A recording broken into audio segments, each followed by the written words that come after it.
परम मंगल में परात्पर अखिलेश्वर अकारण करुणा वरुणालय भक्तवांछा कल्पतरु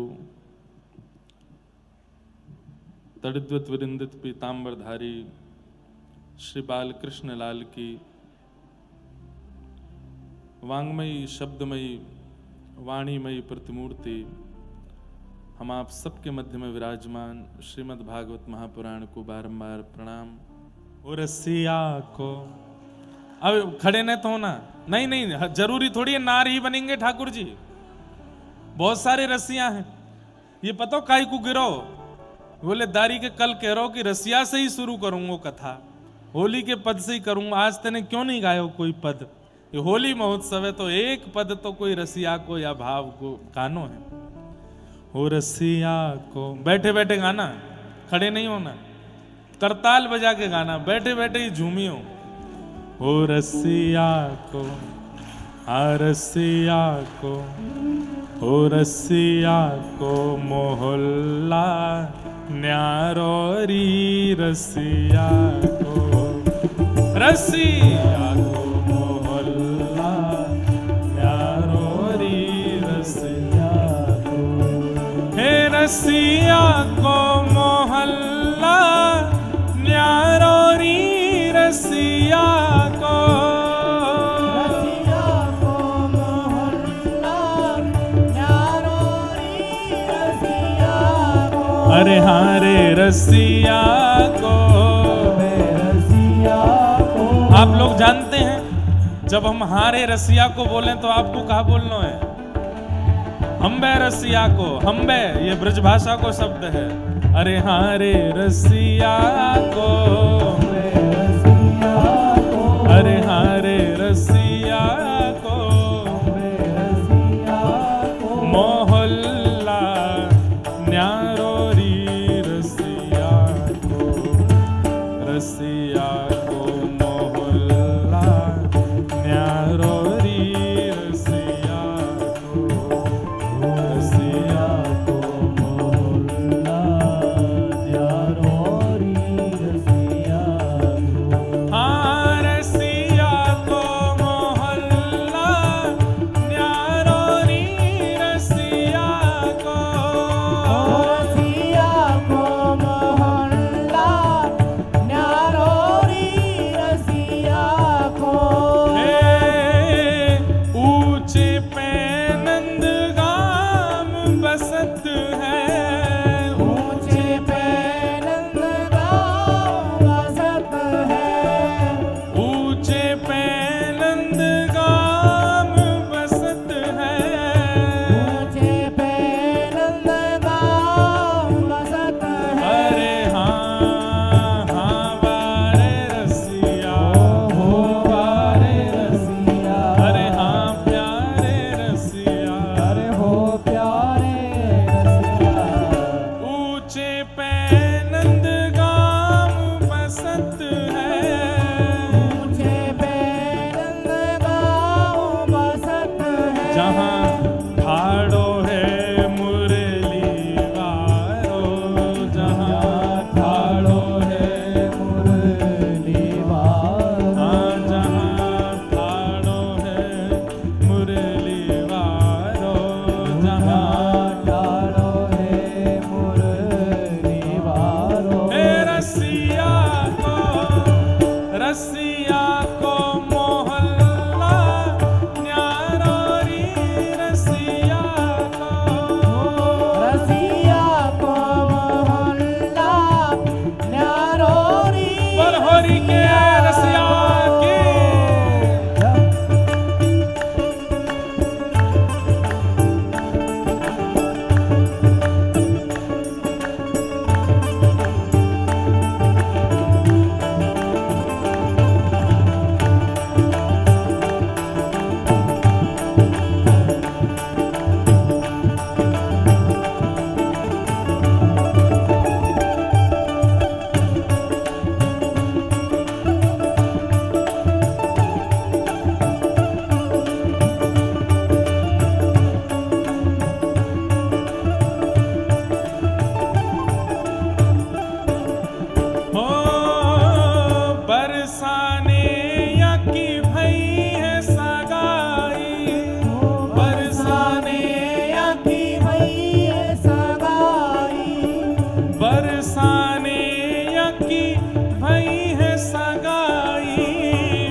ये तो राधा को, भैया ये मत करो, हमारे गले में चला जाएगा। ये तो राधा को है घरवारो, ये तो राधा को है घरवारो, ये तो राधा को है घरवारो, ये तो राधा को है घरवारो। हे रसिया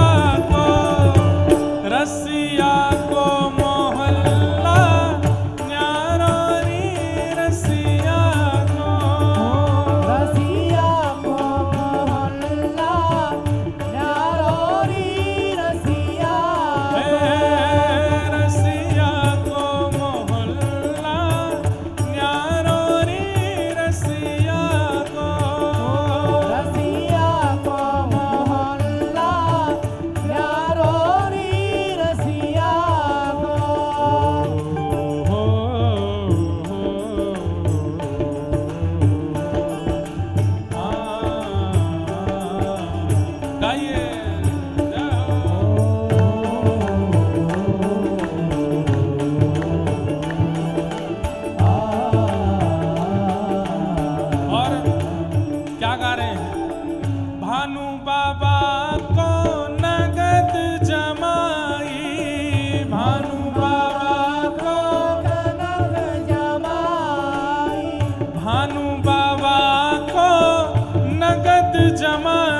समय से ठाकुर जी मधुर रंग में विराज रहे हैं।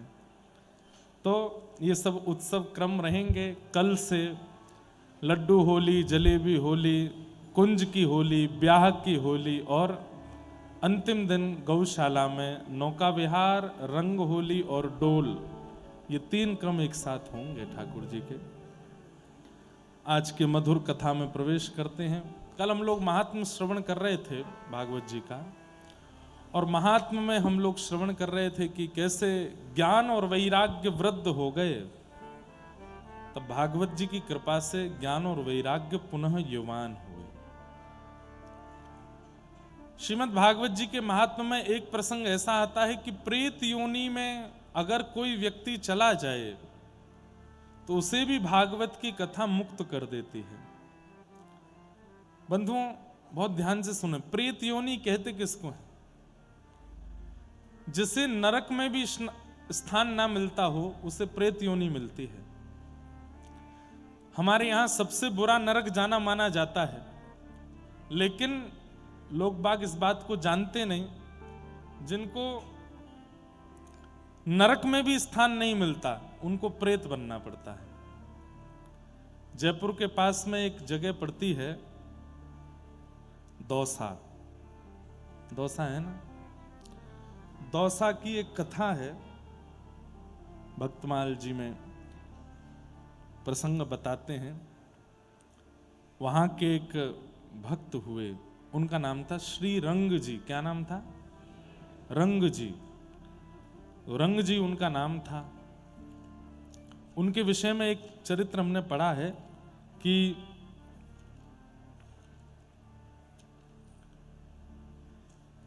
उनके दुकान में एक लड़का काम करता था। इतना व्यभिचारी था, इतने गलत काम किए उसने अपने जीवन में, किसी कारणवश उसकी मृत्यु हो गई। तो मृत्यु होकर के उसको नरक मिला। नरक मिलने के बाद में इतना बड़ा पापी था वो कि यमराज ने उसको नरक में पापियों का और यम के दूतों का सरदार बनाया उसको। मतलब जो नरक में लोगों को पकड़ पकड़ के लेके जाते हैं, ऐसे यमदूतों का सरदार बनाया उसको।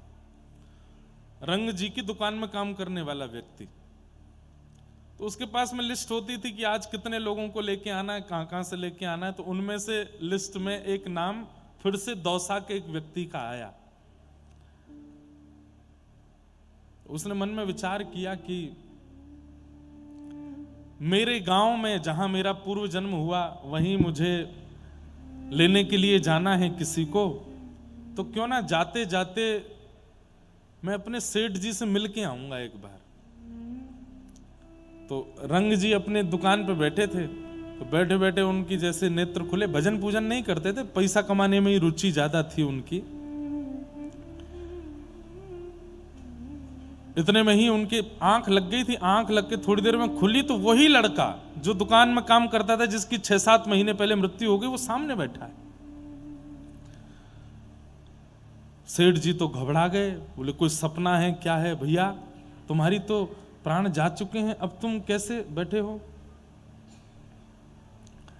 उसने कहा सेठ जी मुझे पहचान गए? बोले तुम्हें कैसे भूल जाएंगे, तुम हमारे दुकान में ही काम करते थे। बोले सेठ जी मेरी मृत्यु हो गई, और मृत्यु होने के बाद मैं यमलोक गया। यमराज जी ने जब मेरे जीवन में किए हुए, मेरे द्वारा किए गए कर्म देखे, तो उन्होंने कहा भाई ये इतना उच्च कोटि का पापी है, इसको तो अपने दूतों का मैं सरदार बनाऊंगा। तो आजकल मैं यमराज जी के दूतों का सरदार हूं। अच्छा क्या करते हो? बोले मैं नगर नगर जा जा करके पापियों को उठा के लाता हूं। तो दौसा में वो 4 नंबर गली में एक व्यक्ति रहता है ना, उसकी मृत्यु होने वाली है। 5 मिनट थे तो मैंने सोचा आपसे मिल जाऊं थोड़ा, ये सत्य घटना है। तो सेठ जी बोले उस व्यक्ति की मृत्यु होगी, मैं कैसे मानूं कि तुम सत्य बोल रहे हो? बोले अभी ना एक बैलगाड़ी निकलेगी यहां से। बोले हाँ, उसके सींग पे जाके मैं बैठ जाऊंगा, सोई वो पागल हो जाएगा। और वो बैलगाड़ी गाड़ी छोड़ करके बैल अकेला भागेगा, और तभी वो सामने 4 नंबर गली वाला व्यक्ति निकलेगा, उसके पेट में जाके वो सींग मारेगा, उसकी मृत्यु हो जाएगी। वहीं से उसको लेके मैं यमलोक जाऊंगा। फिर सेठ जी बोले तुम हमसे मिलने क्यों आए, पहले ये बताओ।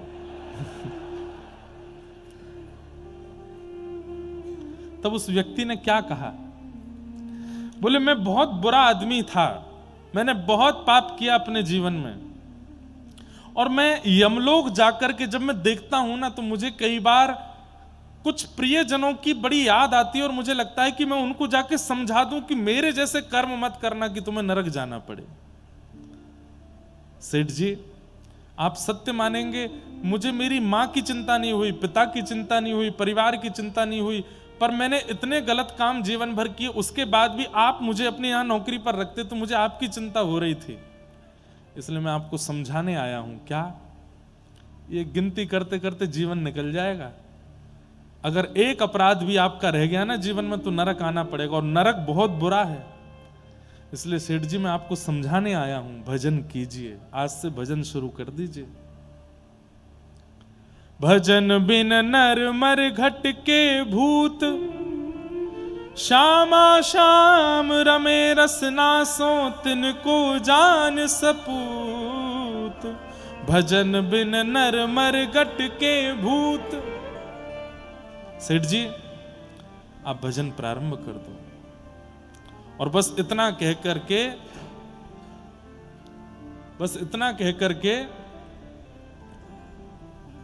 क्या गिरा भाई, इतना कह करके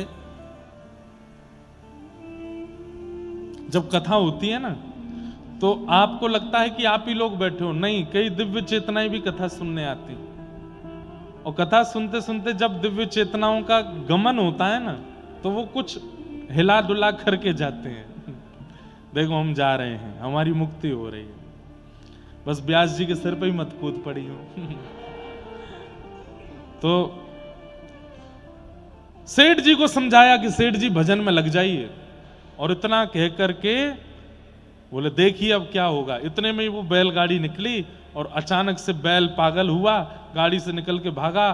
4 नंबर वाला गली का वो व्यक्ति बाहर आया, उसके पेट में जाके सींग पड़ा, और ये सब सेठ जी देख रहे थे, जो कि 10 मिनट पहले उनको पता था कि ऐसा होने वाला है।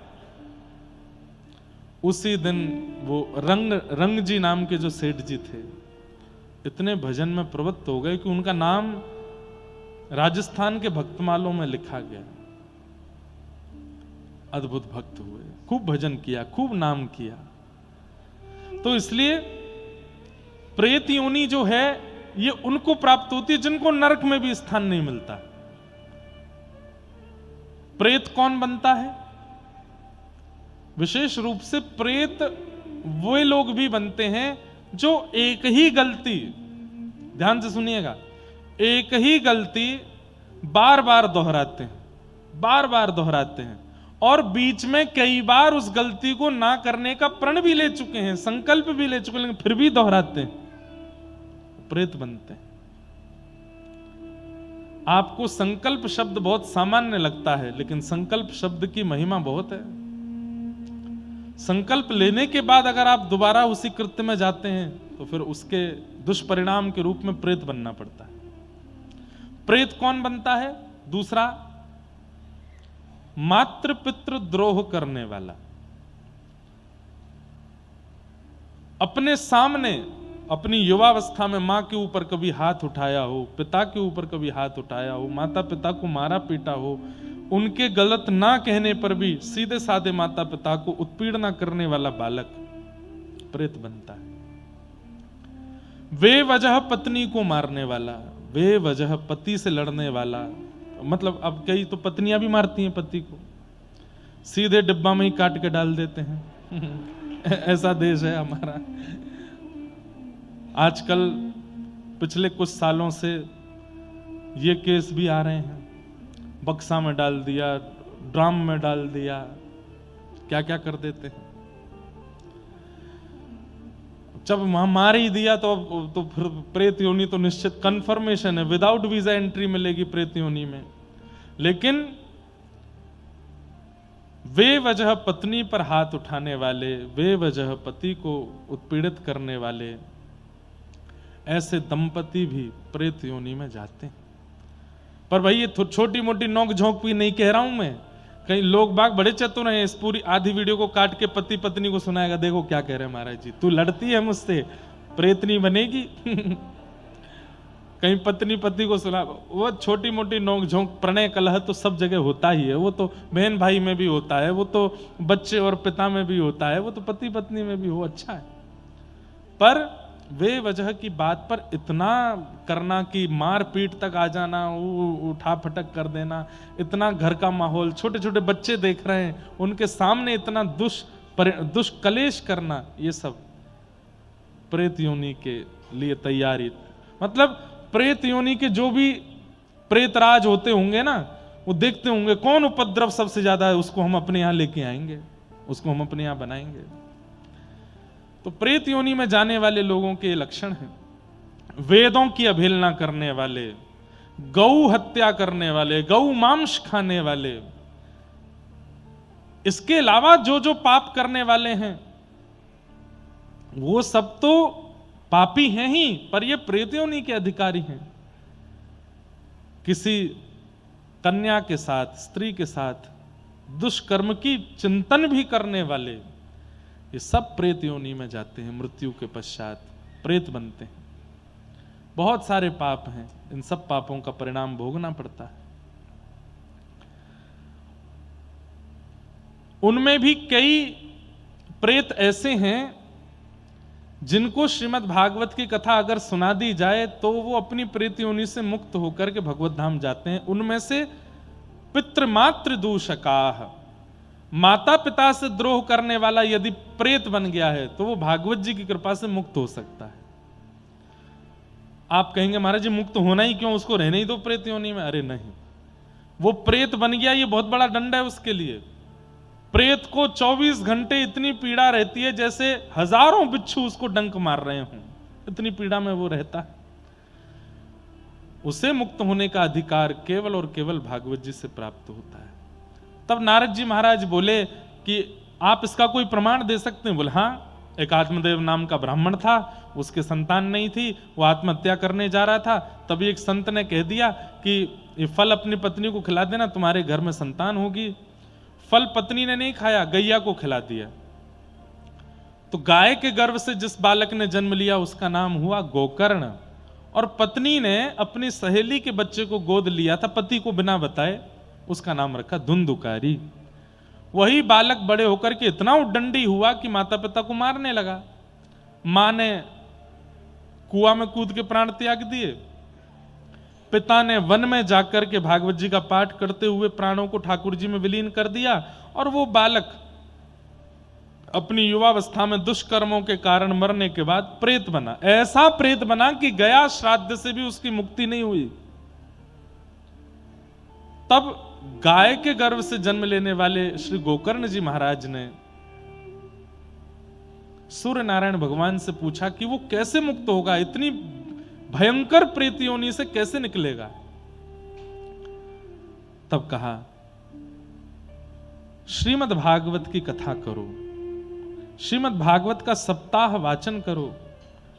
श्रीमद् भागवतान मुक्ति सप्ताहम वाचनम कुरु। श्रीमद् भागवत की सप्ताह कथा करो।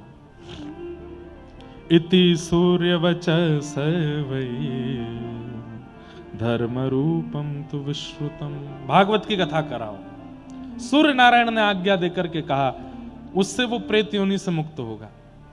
तब सूर्य नारायण की आज्ञा से गोकर्ण जी महाराज ने भागवत की कथा की और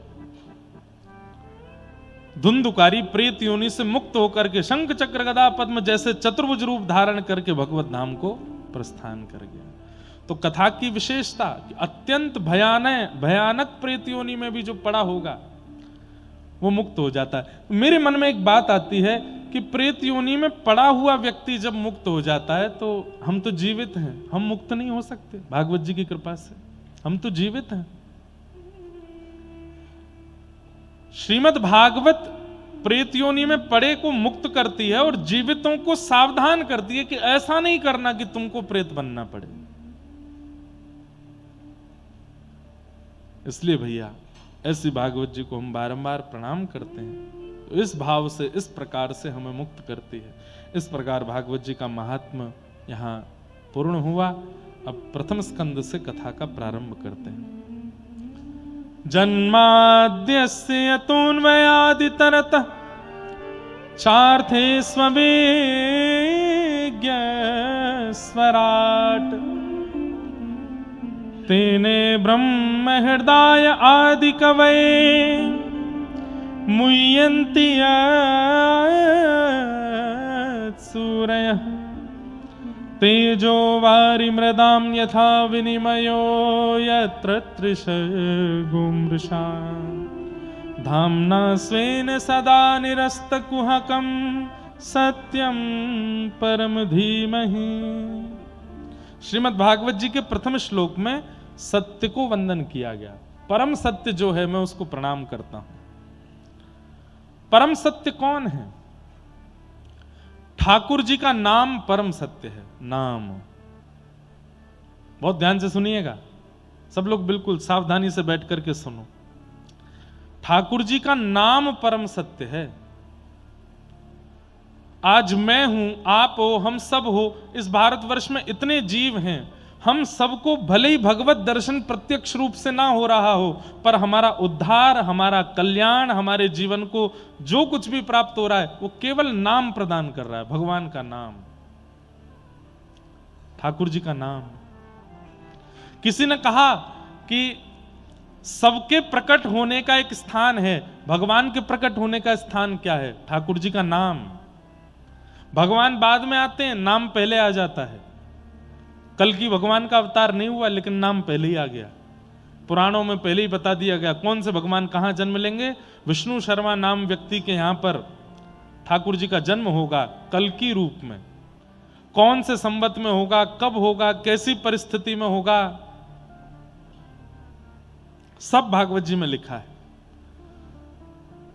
ठाकुर जी प्रकट नहीं हुए, नाम पहले ही आ गया। ऐसे ही भगवान कृष्ण प्रकट नहीं हुए थे, उससे पहले ही द्वापर में सबको पता था कि व्रजमंडल के किसी एक ग्राम में भगवान का कृष्ण रूप में अवतार होगा और वे अवतार करके ये लीलाएं करेंगे, ये पहले से ही निश्चित था। ऐसे ही प्रभु श्री राम के बारे में पता था। अब बताइए, सबरी को उनके गुरुजी कितने वर्ष पहले बता गए कि यहां राम आएंगे और तुम्हारी कुटिया पे आएंगे। अब राम जी का तो वहां जन्म भी नहीं हुआ, उससे पहले गुरुजी बता के चले गए कि तुम्हारी कुटिया पर राम आएंगे। भगवान का अवतरण हुआ, बड़े हुए, ब्याह हुआ, वनवास हुआ, वन के भ्रमण करते हुए तब सबरी जी के यहां आए। नाम पहले आ जाता है, भगवान बाद में आते हैं। इसलिए परम सत्य कौन है? ठाकुर जी का नाम परम सत्य है। ठाकुर जी लीला करके चले जाते हैं, पर नाम सदा के लिए रह जाता है। आज कृष्ण नाम, राम नाम, राधा नाम, गोविंद नाम, नारायण नाम कितने लोगों का जीवन परिवर्तित कर रहा है, कितने लोगों का जीवन संवार रहा है, केवल नाम। यह है नाम भगवान। कौन है? नाम भगवान। यही परम सत्य है। परम सत्य भगवान के नाम को जीवन में व्यवस्थित कर लो, अवस्थित कर लो। बंधुओं, जैसे आपकी घर में सेवा होती है ठाकुर जी की, ऐसे ही नाम भगवान की भी सेवा होती है। हृदय में नाम भगवान की सेवा होती है। हमारे यहाँ गौड़िया वैष्णव परंपरा के कई आचार्यों ने तो नाम भगवान की ही पूजा की है। हमारे हरवंश महाप्रभु के यहाँ तो ठाकुर जी की अगर प्रत्यक्ष सेवा नहीं करो तो नाम भगवान की सेवा करो, श्री राधा रानी के नाम की सेवा करो। इसीलिए हमारे कई आचार्य मना करते हैं, चलते फिरते, उठते बैठते, खाते पीते हमेशा माला हाथ में मत रखो, हमेशा हर जगह नाम मत करते रहो। नाम का एक नियम होना चाहिए, नाम के लिए शुद्ध पवित्र स्थान, क्योंकि वो भगवान है साक्षात। तो क्या करें? माला भले ही हाथ में मत रखो, जीव में बोलते रहो। हाँ, आचार्य की अगर आज्ञा हो गई है, गुरु आज्ञा अगर हो गई है कि 24 घंटा नाम माला पे करते रहो तो करो। लेकिन अगर गुरु आज्ञा नहीं है, अपने मन से चलते फिरते, उठते बैठते, खाते पीते कहीं भी बैठ करके नाम नहीं करो। एक बार आसन पर बैठ करके कर लीजिए, बाकी पूरे दिन तो मन में चलने दीजिए, मन में उसका चिंतन होने दीजिए, मन में उसका भाव आने दीजिए। नाम, यही है परम सत्य। धर्म प्रोजित कैतवोत्र परमो निर्मत्सराणां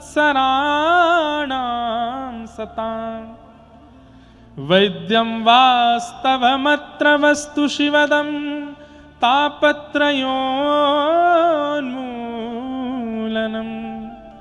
श्रीमद्भागवते महामुनिकृते किं वा परेरीश्वरः सद्यो हृदयवरुध्यते त्रिकृतिभिः शुश्रूषुभिस्तत्क्षणात्।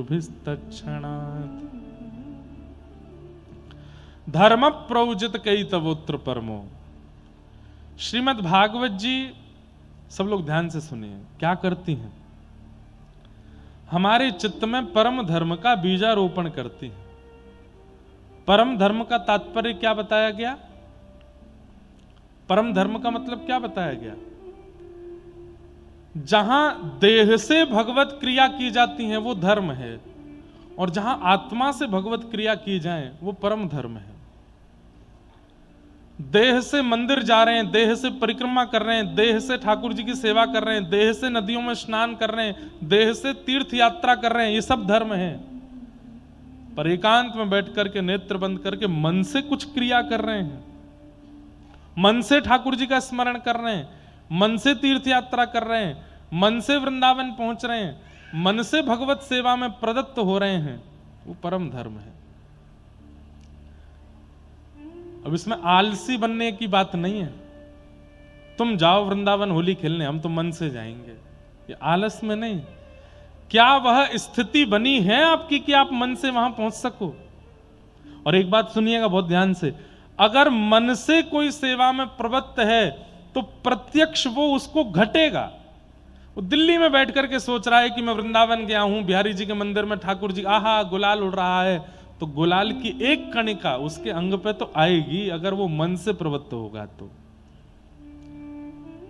सुनो, गोवर्धन में षड गोस्वामियों में से एक श्री रघुनाथ गोस्वामी विराजते थे राधा कुंड पे। केवल एक कटोरा छाछ पीते थे और इसके अलावा कुछ खाते पीते नहीं थे।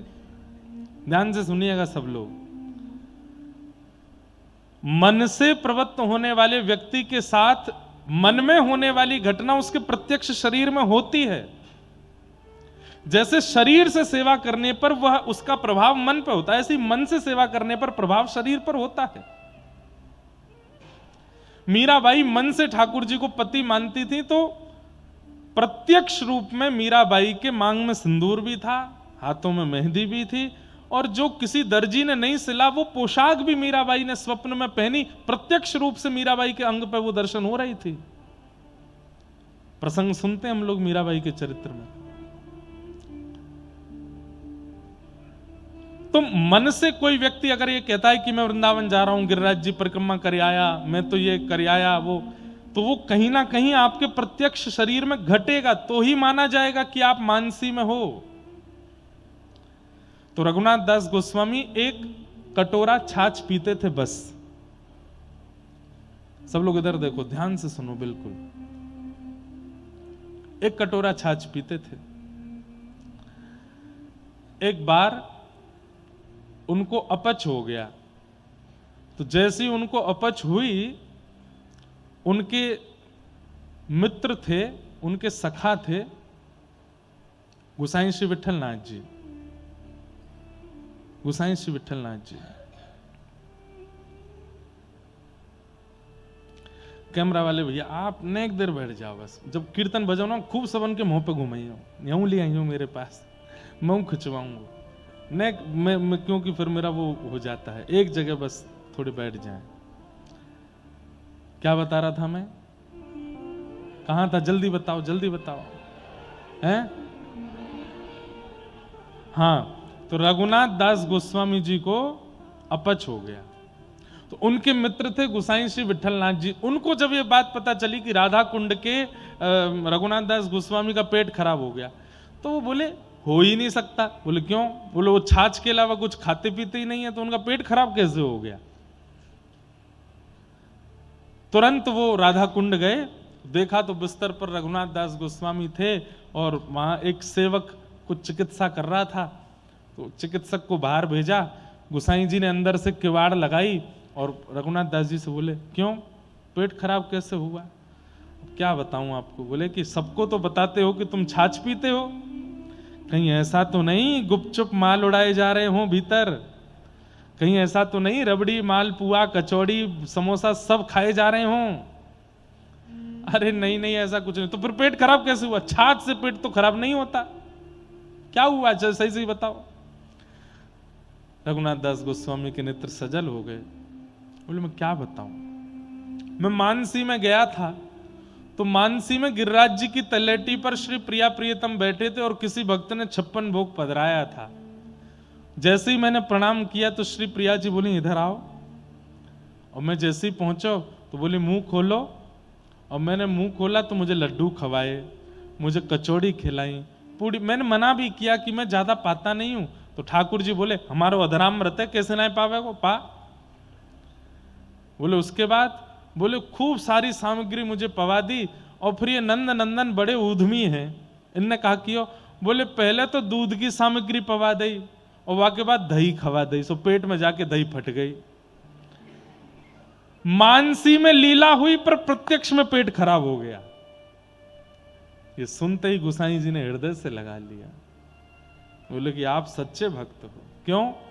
आप मन में जो चिंतन करते हो, मन में जिस लीला का अनुसंधान करते हो, जिस लीला का स्मरण करते हो, वो प्रत्यक्ष शरीर में होने लगती है।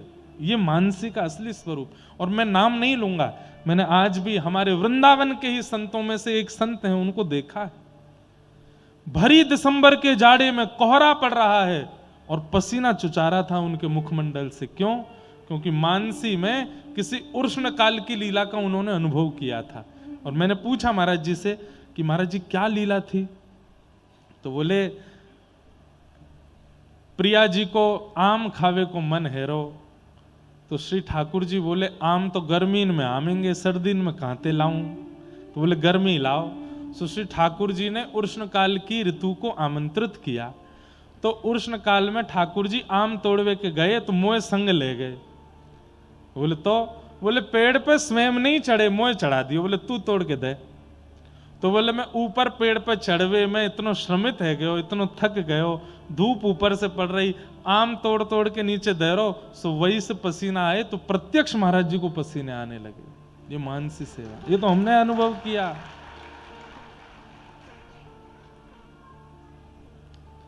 हम और आप कितने दूर हैं ना। अभी कभी मैं ऐसे किसी महापुरुष को देख लेता हूं ना, तो मुझे ये मन में चिंता होने लगती है, हम कितने दूर हैं अभी ठाकुर जी से। हम कहां हैं इस स्थिति में, हम कहां हैं ऐसे भावों में। लेकिन श्रीमद् भागवत जी कह रही हैं कि मैं विश्वास दिलाती हूं कि मेरी सन्निधि अगर तुमने ग्रहण कर ली, भागवत जी कह रही हैं, तो परम धर्म रूपी बीजारोपण मैं तुम्हारे चित्त में कर दूंगी, जिससे मानसी प्रवृत्त हो जाएगी। आप जयपुर में बैठ करके, अमेरिका में बैठ करके, स्विट्जरलैंड में बैठ करके, आप वहीं बैठ करके चिंतन करो मानसी का। जैसा चिंतन करोगे वैसे भाव प्रकट होने लग जाएंगे।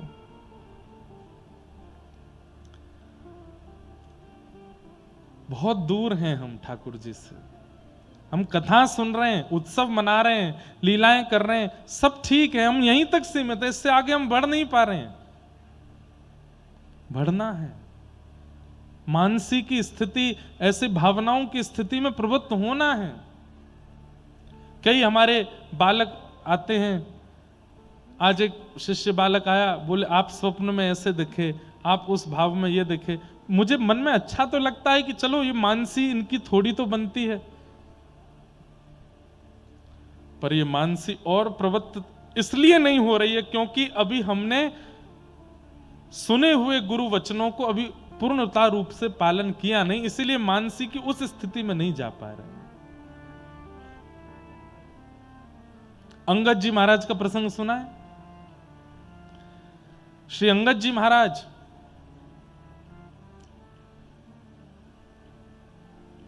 कथा मैंने सुनाई है उनकी कई बार। उनके कथा में एक बहुत सुंदर प्रसंग आता है कि अंगद जी अपनी पत्नी के साथ कथा सुनते थे और कथा सुनते सुनते दोनों पति पत्नी के मन में आया कि हम एक बार जगन्नाथपुरी जाएंगे और श्री जगन्नाथ जी को कुछ भेंट करके आएंगे। देने को तो कुछ नहीं है हमारे पास, पर कुछ तो दे के आएंगे। तो अंगद जी बोले, मैं क्या, कोई वस्तु ऐसी है जो हम जगन्नाथ जी को दे सकते हैं? कुछ भी नहीं है। तो अंगद जी जो थे वो एक राजा के यहां पर महामंत्री थे। तो राजा ने एक नगरी पर चढ़ाई की, राजा स्वयं नहीं गया, महामंत्री अंगद जी को भेज दिया। उस नगरी पर विजय प्राप्त करके तो सारा वहां का धन लेकर के आ रहे थे वापस।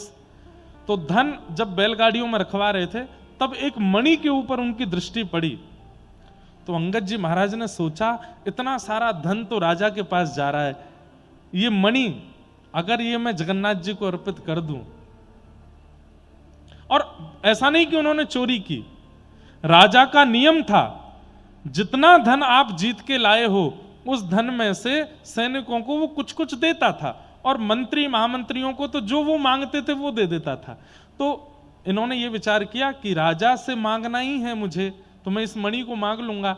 लेकिन अब कब ये राजा इसको तहखाने को खोलेगा, कब सबके सामने बोलेगा कि मांगो, तब तक बहुत समय होगा। मेरा 2-4 दिन में जगन्नाथपुरी जाने का नियम है, तो मैं इस मणि को अपने पास रख लेता हूं। मणि उन्होंने अपनी पगड़ी में छुपा ली। राजा को किसी ने जाकर के इस बात को गलत तरीके से प्रस्तुत कर दिया कि देखो इन्होंने मणि छुपा करके चोरी की है। राजा ने उनको मरवाने का प्रयास किया, लेकिन वो नहीं मरे, बंदी बना लिया, सैनिक पीछे छोड़ दिए। मणि कहां है, मणि बताओ। सैनिक जब पकड़ के ले जा रहे थे उन्होंने कहा मैं मणि दे दूंगा, लेकिन मैं एक लीला करना चाहता हूं। बोले क्या? इस सरोवर में मुझे स्नान करने का अधिकार दो। बोले उसके बाद मणि दे दोगे? बोले हाँ दे दूंगा। जैसे ही सरोवर में गए, अपनी पगड़ी से मणि निकाली और सैनिकों को दिखाई, ये रही मणि। और हे महाप्रभु जगन्नाथ, ये आपके लिए मैंने चुनी थी, ये आपको ही अर्पित होनी चाहिए। आप तो हजारों किलोमीटर दूर हो, पर आपकी व्यापकता सर्वत्र है, तो कृपा कर इस सरोवर से ही मणि को स्वीकार करो। जैसे ही सरोवर में छोड़ा, गोताखोरों ने खूब गोते लगाए, लेकिन मणि नहीं मिली। पूरा जल निकलवा दिया सरोवर से, खुदाई करवा दी राजा ने, फिर भी मणि नहीं मिली। अंगद जी से पूछा, हम तुझे पूछ रहे हैं, तेरे प्राण हरण कर लेंगे, मणि कहां है बता दे। अंगद जी महाराज बोले, मैं कह रहा हूं वो जगन्नाथ जी के पास, वो जगन्नाथपुरी हजारों किलोमीटर है यहां से। बोले हम हजारों किलोमीटर दूर हैं, पर जगन्नाथ जी तो यत्र तत्र सर्वत्र हैं। मैंने जल में छोड़ी, महाप्रभु जी ने स्वीकार कर ली। हाथों में हथकड़ियां, पैरों में बेड़ियां बांध करके जगन्नाथपुरी लेकर के गए और बोले अगर महाप्रभु जगन्नाथ जी के पास मणि नहीं मिली तो तेरा सर धड़ से अलग कर देंगे हम। जैसे ही महाप्रभु जगन्नाथ जी के सन्मुख पहुंचे, कपाट खुलते ही क्या देखते हैं कि वही मणि महाप्रभु जी के तिलक के ऊपर यहां विराजमान थी, श्री जगन्नाथ जी ने धारण कर रखी थी। पुजारियों से पूछा, ये मणि यहां कौन दे करके गया? तो बोले पता नहीं, रात्रि में मंदिर बंद करके हम लोग सोए, सुबह जब उठे तो महाप्रभु जगन्नाथ जी का श्रृंगार जहां रखा रहता है उसी पेटी के ऊपर रखी थी, और हमें लगा कि पुरानी मणि कहीं की होगी। राजा भी देख करके चकित रह गया कि ये मणि हजारों किलोमीटर दूर जल में डाल दी थी, यहां कैसे आ गई? महाप्रभु जगन्नाथ जी ने स्वीकार की। ये सारे चमत्कार नहीं है बंधुओं, ये सब मन की स्थिति है। जब मन की स्थिति ऐसी प्रगाढ़ हो जाती है तो पुरी दूर नहीं है, द्वारिका दूर नहीं है, बद्रीनाथ दूर नहीं है, सारे तीर्थ धाम आपके इर्द गिर्द ही संगे ही चलते हैं। राधा रमण जी संगे ही चलते हैं, राधा वल्लभ जी संगे ही घूमते हैं, श्री बिहारी जी कंधा पे बैठ के ही रहते हैं। जब जिसे चाहो, जिसका आवाहन करो, उसी का अनुभव होने लगता है। ऐसी पवित्र देह, ऐसी पवित्र मानसिक स्थिति, ऐसी पवित्र बौद्धिक स्थिति बनाने की सामर्थ्य श्रीमद् भागवत में है, यदि कोई पालन करे तो। धर्म प्रोजित कई तवोत्र परमो, परम धर्म के प्रति जो अग्रसित करे वो भागवत की कथा है। लेकिन एक चीज का ध्यान रखना पड़ेगा, बोले क्या? निर्मत्सराणाम सताम, मात्सर्य दोष को मत आने दीजिएगा। ईर्ष्या, किसी की अच्छाई के प्रति, किसी के रूप के प्रति, किसी के धन के प्रति, किसी के वैभव के प्रति कभी ईर्ष्या मत कीजिएगा। और एक बात बताऊं बंधुओं, भजन का प्रमाण दुनिया को बताने के लिए हम तिलक लगाते हैं, हम शिखा रखते हैं, कंठी पहनते हैं, एकादशी व्रत करते हैं, धोती पहनते हैं, ताकि दुनिया को पता चले कि हम भक्त हैं। पर खुद से पूछिए, आप भक्त हो? खुद को प्रमाण देने के लिए एक ही उपाय है, जिस दिन ईर्ष्या चित्त से नष्ट हो जाए, समझ जाना कि अब ठाकुर जी ने आपको भक्त रूप में स्वीकार कर लिया।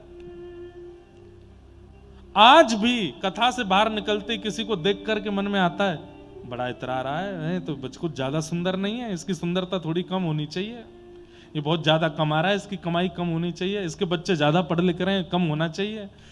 ये सब ईर्ष्या के दोष यदि उत्पन्न हो रहे हैं तो आपका भजन रत्ती भर भी ठाकुर जी स्वीकार नहीं कर रहे हैं। काम बढ़ रहा है चित्त में, क्रोध बढ़ रहा है, लोभ बढ़ रहा है, द्वेष बढ़ रहा है, आदि आदि सब भावनाएं बढ़ रही हैं। सबकी मूल जड़ ईर्ष्या ही है। अगर ईर्ष्या चित्त में है तो सब बढ़ेंगे, और ईर्ष्या निकल गई तो सब घट जाएंगे। ईर्ष्या दोष को मत बढ़ने दीजिए चित्त में। अन्यस्य दोष गुण चिंतन माश मुक्त्वा सेवा कथा रस महो नितराम पिबत्वम। एक प्रसंग सुनाते हैं, ध्यान से सुनो। गुसाई श्री विठलनाथ जी विश्राम घाट पे विराजमान थे। कहां पे? मथुरा विश्राम घाट पे। तो वहीं मथुरा के एक बड़े चंचल ब्रजवासी पंडा थे, उनका नाम था छीतू पंडा। क्या नाम था? छीतू पंडा। तो गुसाई श्री विठलनाथ जी के यहां इतनी भीड़ लगती थी, इतने लोग बाग जाते थे, तो आपस में छीतू पंडा अपने सब मित्रों के साथ बैठ करके बातें करते। बोले भाई आजकल ये बाबा बड़ो प्रसिद्ध है रो हमारे ब्रजमंडल में। कहा नाम है? वो गुसाई विठलनाथ। अच्छा ये आज ये उसी समय नहीं, ये आज भी होता है। आज भी जहां ज्यादा भीड़ हो जाए तो फिर सब में आपस में चर्चा चलती है। तो तंत्र मंत्र कर रखा है इसने, लोगों के ऊपर ऐसा टोना डाल देता है कि भीड़ खिंची चली जाती है। तो छीतू पंडा अपने सब मित्रों के साथ बैठ के बात कर रहे, बोले आजकल गुसाई विठलनाथ जी की बड़ी चर्चा सुनाई देती है। तो एक सखा बोला, हमने सुनी है भैया कोई तंत्र मंत्र करके आयो है, एक बार जो वाकू देख ले वही को है जाए।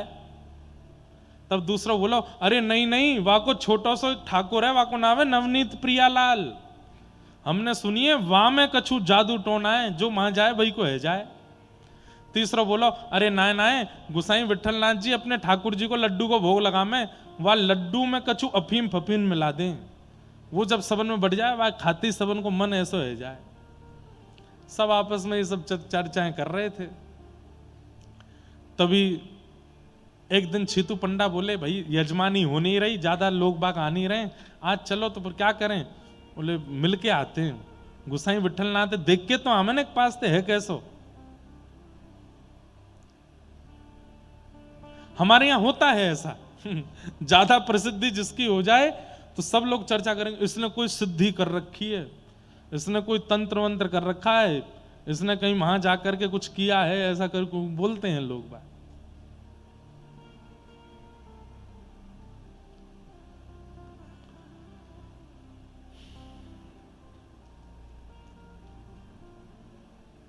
एक आए हमसे मिलने, थे ब्रज के ही ब्रजवासी। बोले महाराज जी आजकल बड़ी भीड़ है रही है आपके आसपास। मैंने कि भैया हम तो जैसे कथा पहले करते वैसे अब कर रहे हैं, कोई कछु तो है ना ना, ये सोने को कड़ूला कोई तंत्र मंत्र है हमें, जब ते पहनो तब ते कछु है रो। मैंने तुम ले जाओ भैया यार, तुम पहन लो, तुम्हारे पास रह जाए तो। कोई व्यक्ति ये क्यों नहीं विचार करता भैया, वो सीधी सादी भागवत करते हैं, ठाकुर जी की चरित्र लीला सुनाते हैं, लोगों को सुनने में रुचि लगती ना। ऐसे सीधी बात कैसे सोचें? हम तो ऐसे सोचेंगे, ऐसे सोच करके कहीं अपना मन लगाएंगे। छीतू पंडा पहुंच गए, गुसाई विठलनाथ जी के पास जाकर के खड़े हो गए, लोग बाग भीड़ भाड़ थी। अब जैसे ही छीतू पंडा ने अंदर प्रवेश किया, गोसाई श्री विठलनाथ जी के मुखमंडल को देख करके, उनके बगल में विराजमान सिंहासन पर श्री नवनीत प्रियालाल जी को देख करके और उनकी मंद मुस्कान देख करके छीतू पंडा आधी स्थिति तो वहीं भूल गए, बस देखते रह गए उन्हीं की रूप छटा को, उनके ठाकुर जी को देखते रह गए। बस आंसू निकलने की देरी थी कि इतने में ही गोसाई विठलनाथ जी बोल गए, और छीतू पंडा कैसे आए, आओ बड़ो स्वागत तुम्हारो। ये सुनते ही तो महाराज उनकी तो वो स्थिति, आपको मेरा नाम कैसे पता? बोले अरे तुम जमुना में स्नान कर रहे, वास्तव में हमने तुम्हारा नाम सुनो, आज तुम दिख गए तो याद आ गई। चरणों में प्रणाम करके ठाकुर जी के, और बस कहां उनकी परीक्षा लेने आए थे, कहां उनको आकलन करने आए थे, और अब चरणों में प्रणाम करके क्या बोले कि आप मुझे दीक्षा दे दीजिए, मुझे शरणागति दे दीजिए। गए परीक्षा लेने थे, शरणागति ब्रह्म संबंध करा करके लौट के आए छीतू पंडा, और उन्हीं का नाम फिर बाद में पड़ गया छीत स्वामी।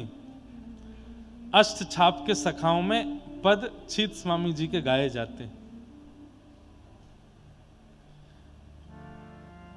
छीत स्वामी गिरिधरण विठलेश बपूधारी, छीत स्वामी गिरिधरण विठलेश बपूधारी। ऐसे छीत स्वामी, छीतू पंडा छीत स्वामी बन गए गुरु कृपा से।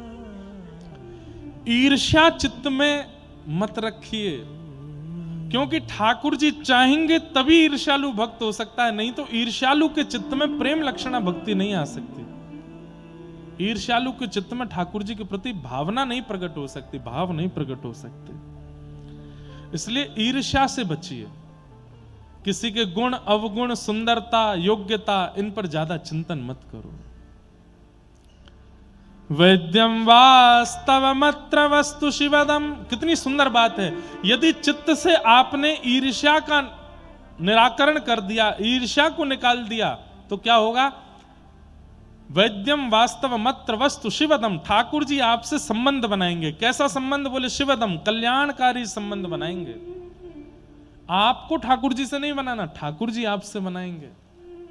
ईर्ष्या निवृत्त हो जाओ।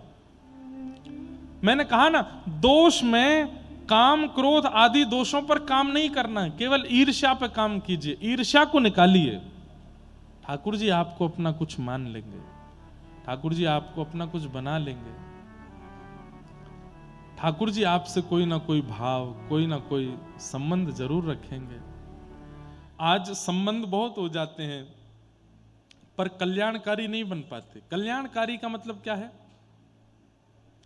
हम कथा में कहा करते हैं, संबंध वो श्रेष्ठ नहीं जो आपकी भौतिक इच्छाओं को पूर्ण करता हो, संबंध वो श्रेष्ठ जिस संबंध के नाते आप भगवत स्मृति और भगवत सानिध्य ग्रहण कर पाते हो।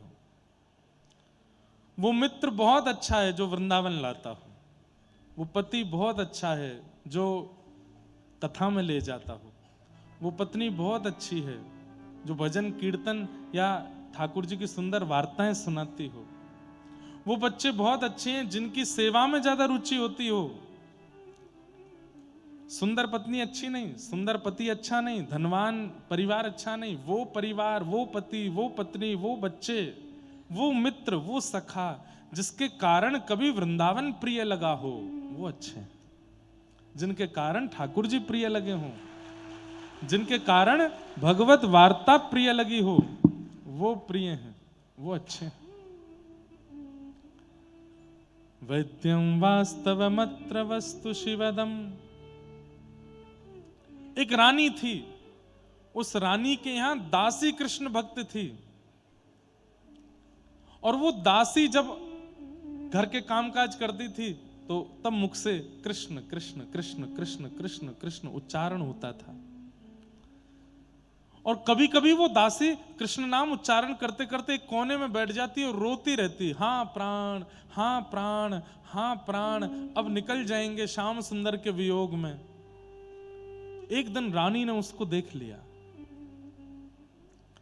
रानी ने कहा, ऐसा क्या है कृष्ण नाम में कि तुम इतनी विरही होती हो, और तुम्हारी ये स्थिति देख करके मुझे दया नहीं आती। मुझे ऐसा लगता है कि ये स्थिति मेरी क्यों नहीं बन पा रही है, मुझे भी बताओ ना। बंधुओं, आग को कितना भी घी पिला दो, आग को कितना भी लड्डू खिला दो, अग्नि में कितनी भी पूड़ी सब्जी डाल दो, और उसके बाद कहो, हे अग्नि देवी, मैंने आपको इतना घी डाला, इतनी पूड़ी हलवा सब खिलाए, अब मुझे जलाना नहीं। और जैसे आप स्पर्श करो क्या होगा, तब भी जलाएंगे। ऐसे ही भगवान का नाम है, आप कितना भी बचने का प्रयास कीजिए, नाम के संपर्क में यदि गए तो नाम अपनी कुछ ना कुछ प्रभाव तो करेगा आपके ऊपर। नाम का प्रभाव है, नाम की कृपा है कि आपको भगवत प्रियता लगे। और एक बात सुनिए, अग्नि छू करके भी अगर जला नहीं रही है तो वो अग्नि नहीं है, आर्टिफिशियल कुछ होगा। ऐसे ही नाम लेकर के भी कृष्ण प्रिय नहीं लग रहे तो इसका मतलब है कुछ तो गड़बड़ है, क्योंकि नाम अग्नि के समान है, वो तो अपना प्रभाव करेंगे। क्यों नहीं हो रहा फिर मुझ पर और आप पर प्रभाव? कहीं ना कहीं हमारी चूक है, हमारी कमी है। उस दासी ने जैसे ही राजकुमारी को, उस राजमाता को कृष्ण नाम सुनाया, ऐसी भक्त हो गई, ऐसी भक्त हो गई। फिर तो उस राजघराने में संतों का आगमन, कथाएं, वार्ता और सब होने लगा। ठाकुर जी ने आकर के उस राजमाता को दर्शन दिए। गुरु कौन था? दासी। दासी की कृपा से भगवत अनुभव हुआ, भगवत दर्शन हुए। तो वैद्यम वास्तव मत्र वस्तु शिवदम, ठाकुर जी से संबंध होगा तो कल्याणकारी ही होगा, उसमें अकल्याण की कोई भावना नहीं है। अब आप लोग कल्याण और अकल्याण किसको समझते हो, यह आपके ऊपर निर्भर करता है। हम ठाकुर जी से जुड़े और उसके बाद हमारे जीवन में कोई गलत ना हो, ऐसा नहीं हो सकता। हम ठाकुर जी से जुड़े, कभी हमें चोट ना लगे, खांसी ना हो, बुखार ना हो, हमारी माताजी राजी रहें, पिताजी खुश रहें, पत्नी खुश रहे, बच्चे खुश रहें, ये कल्याण नहीं होता। प्रारब्ध की क्रिया से जो होना है वो होता रहेगा, पर ठाकुर जी की सन्निधि से उस समस्त क्रिया में बल मिलता रहेगा। आप उस स्थिति से जूझना सीख जाओगे, चाहे जैसी परिस्थिति आ जाए। एक राजा हुए मोरध्वज, सूरध्वज, मोरध्वज। ठाकुर जी ने ऐसी परीक्षा ली उनकी, रूप बदल करके गए, अर्जुन को संग लेकर के गए।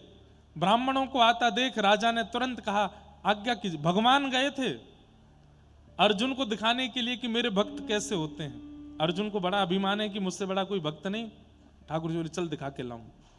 मोरध्वज राजा के पास ले गए और दोनों ब्राह्मण का भेष बना करके गए। राजा ने तुरंत कहा, वरदान मांगिए, क्या चाहिए, और जो भी आप कहेंगे मैं देने को तैयार हूं। तब उन्होंने कहा, हम लोग जब तुम्हारा दर्शन करने के लिए आ रहे थे, हे राजन, मार्ग में हमको एक शेर मिला, वो हमको खाना चाहता था। हमने उससे निवेदन करके कहा कि तुम हमें मत खाओ। तब उस शेर ने कहा है, बोले कि मैं तुमको एक शर्त पे छोड़ दूंगा। बोले क्या? तुम अभी जिस नगर में जा रहे हो उस नगर के राजा का मांस लेकर के आओ, तब मैं तुम्हें छोड़ूंगा। तुरंत मोरध्वज राजा ने अपनी पत्नी और बेटे से कहा, आरी लेकर के इसी समय मेरा शरीर काट करके इनको दे दो, उस शेर की क्षुधा निवृत्ति हो और ब्राह्मण ने जो मांगा वो पूर्ण हो। कहते हैं सर्व अंग कट करके देने लगे। अंत में बस राजा ने एक बात कही कि आप एक प्रार्थना कर दीजिएगा। बोले क्या? ठाकुर जी से प्रार्थना कीजिए, मैं अपने प्राण तो त्याग रहा हूं ब्राह्मणों के लिए, पर एक बार इन नेत्रों को दिखाई दे जाएं, एक बार इन नेत्रों को दर्शन दे दें, मैं प्राण त्यागते त्यागते उनको देख करके प्राण त्याग दूं, बस ऐसी कृपा कर दें। इतने में ही उस विप्र के रूप में ठाकुर जी ही थे। ठाकुर जी तुरंत प्रकट हो गए, प्रकट होकर के उस राजा को दर्शन दिए और राजा से केवल यही भाव कहा तुम्हारा समर्पण देखने आया था, तुम्हारा संबंध भाव देखने आया था, कल्याणकार। तो इसका मतलब ये नहीं कि ठाकुर जी से संबंध बने तो हमारा जीवन बहुत इजी रहेगा, नहीं। जो होना है वो होगा, जो हमारे प्रारब्ध में, जो नीति ने, नियति ने हमारे लिए चुना है वो होगा, वो सब चलेगा। मैं वक्ता हूं, मेरे जीवन में कष्ट ना आवे, ऐसा नहीं हो सकता। हमारी माताजी, पिताजी, परिवार, बहनें, सब खानदान में कभी कोई कष्ट नहीं आवेगा, ऐसा नहीं है। नियति ने जो निश्चित करके रखा, जो चुन के रखा, जो सोच के रखा, वो तो होगा। बस मैं भजन ना छोड़ूं, मैं भगवत स्मरण ना छोड़ूं, मैं हरिस्मृति ना छोड़ूं, मैं लगा रहूं उसी भाव में। भक्तों का चरित्र उठा करके देखिए, प्रत्येक भक्त के साथ में जो होना है वो होगा ही, हो ही रहा था, पर उन्होंने भगवत स्मरण का त्याग नहीं किया। वैद्यम वास्तवमत्र वस्तु शिवदम, ठाकुर जी से संबंध बनता है। और कैसा संबंध? बोले कल्याणकारी, कथा की कृपा से। तापत्रयोन्मूलनम, 3 प्रकार के ताप हैं, उसका उन्मूलन करती हैं भागवत की कथा। आदि दैविक, आदि भौतिक, आध्यात्मिक जितने भी ताप जीवन में आते हैं, उनको जूझना, उनसे लड़ना से। अच्छा एक बात बोलूं, ज्यादातर कथा सुनने वाले लोगों की संख्या में आपको वो लोग मिलेंगे जो किसी ना किसी जीवन में घटी घटना से पीड़ित हैं। कथा में कैसे आ गए? बोले कि सब जगह घूम लिए, किसी से शांति नहीं मिली, कथा से ही मिल रही है, बस यहीं से शांति मिल रही है। व्यक्ति अपने जीवन में सुख प्राप्ति के लिए पहले विदेश घूमेगा, देश घूमेगा, दुनिया भर के शहरों का भ्रमण करेगा, साइट्स देखेगा, और उससे जब ऊब जाता है तो फिर नए नए पदार्थ खाने शुरू करता है। पानी पूरी खाएगा, पिज्जा खाएगा, बर्गर खाएगा, ये खाओ वो खाओ, क्यों? सुख चाहिए कैसे भी। उससे भी मन भर जाता है तो फिर पहनना शुरू करता है, ये ब्रांड के कपड़े, ये ब्रांड के जूते, ऐसी वाली घड़ी, ऐसी वाली, ये सब कुछ पहन पहन के देख लेता है। उससे भी मन नहीं भरता तो फिर गाड़ियां ले आता है, ये इतने करोड़ की गाड़ी, इतने लाख की गाड़ी, ये वाली गाड़ी, उससे भी मन भर जाता है। फोन ले आता है, इससे मन भरे। हर तरीके के सुख भोग के देख लेता, उसके हृदय को शांति नहीं मिलती। लेकिन वही व्यक्ति 1.5 करोड़ की गाड़ी में बैठ के, 5 लाख का फोन लेके, 10 लाख के जूते पहन के, 50 लाख की घड़ी पहन करके कथा में आकर के बैठता है, नेत्रों से झरझर आंसू गिरने लगते हैं। अब पायो परम विश्राम, यहां मुझे परम विश्राम मिला, यहां उसको परम शांति मिलती। और बस उस परम शांति के आगे सब फीका लगने लगता है, सब कुछ अच्छा नहीं लगता। ड्राइवर गाड़ी ले जाओ, पैदल जाऊंगा घर तक। घड़ी तुम ले जाओ भैया, फोन तुम ले जाओ, सब छोड़ छाड़ के बस अब हरि शरण में आयो, अब कुछ भाता नहीं। तो हम पहले ही क्यों नहीं आ जाते? सारे इतने खर्चे करके, सुख शांति की इतनी याचनाएं करने के बाद अंत में क्यों कथा में आए? पहले ही आ जाओ। और आजकल वो अच्छा लग रहा है कि युवा पहले ही आ जा रहे हैं कथा में, बाद में भोग दृष्टि के प्रति, भोग वृत्ति के प्रति जाएंगे, पहले ही कथा में आ जा रहे हैं, पहले ही शांति की आप मार्ग पर आ गए। और एक बात बोलें, जिसको यहां शांति नहीं मिली, दुनिया में भटक ले, उसको कहीं नहीं मिलेगी। फिर कुछ कर ले। जिस व्यक्ति का कभी कथा में मन नहीं लगा, सत्संग में मन नहीं लगा, भगवत कीर्ति में मन नहीं लगा, वो दुनिया के किसी कोने में चला जाए, कितनी भी बड़ी से बड़ी उपलब्धियों को प्राप्त कर ले, वो शांति को कभी प्राप्त कर ही नहीं पाएगा। ये परम शांति का स्थान है।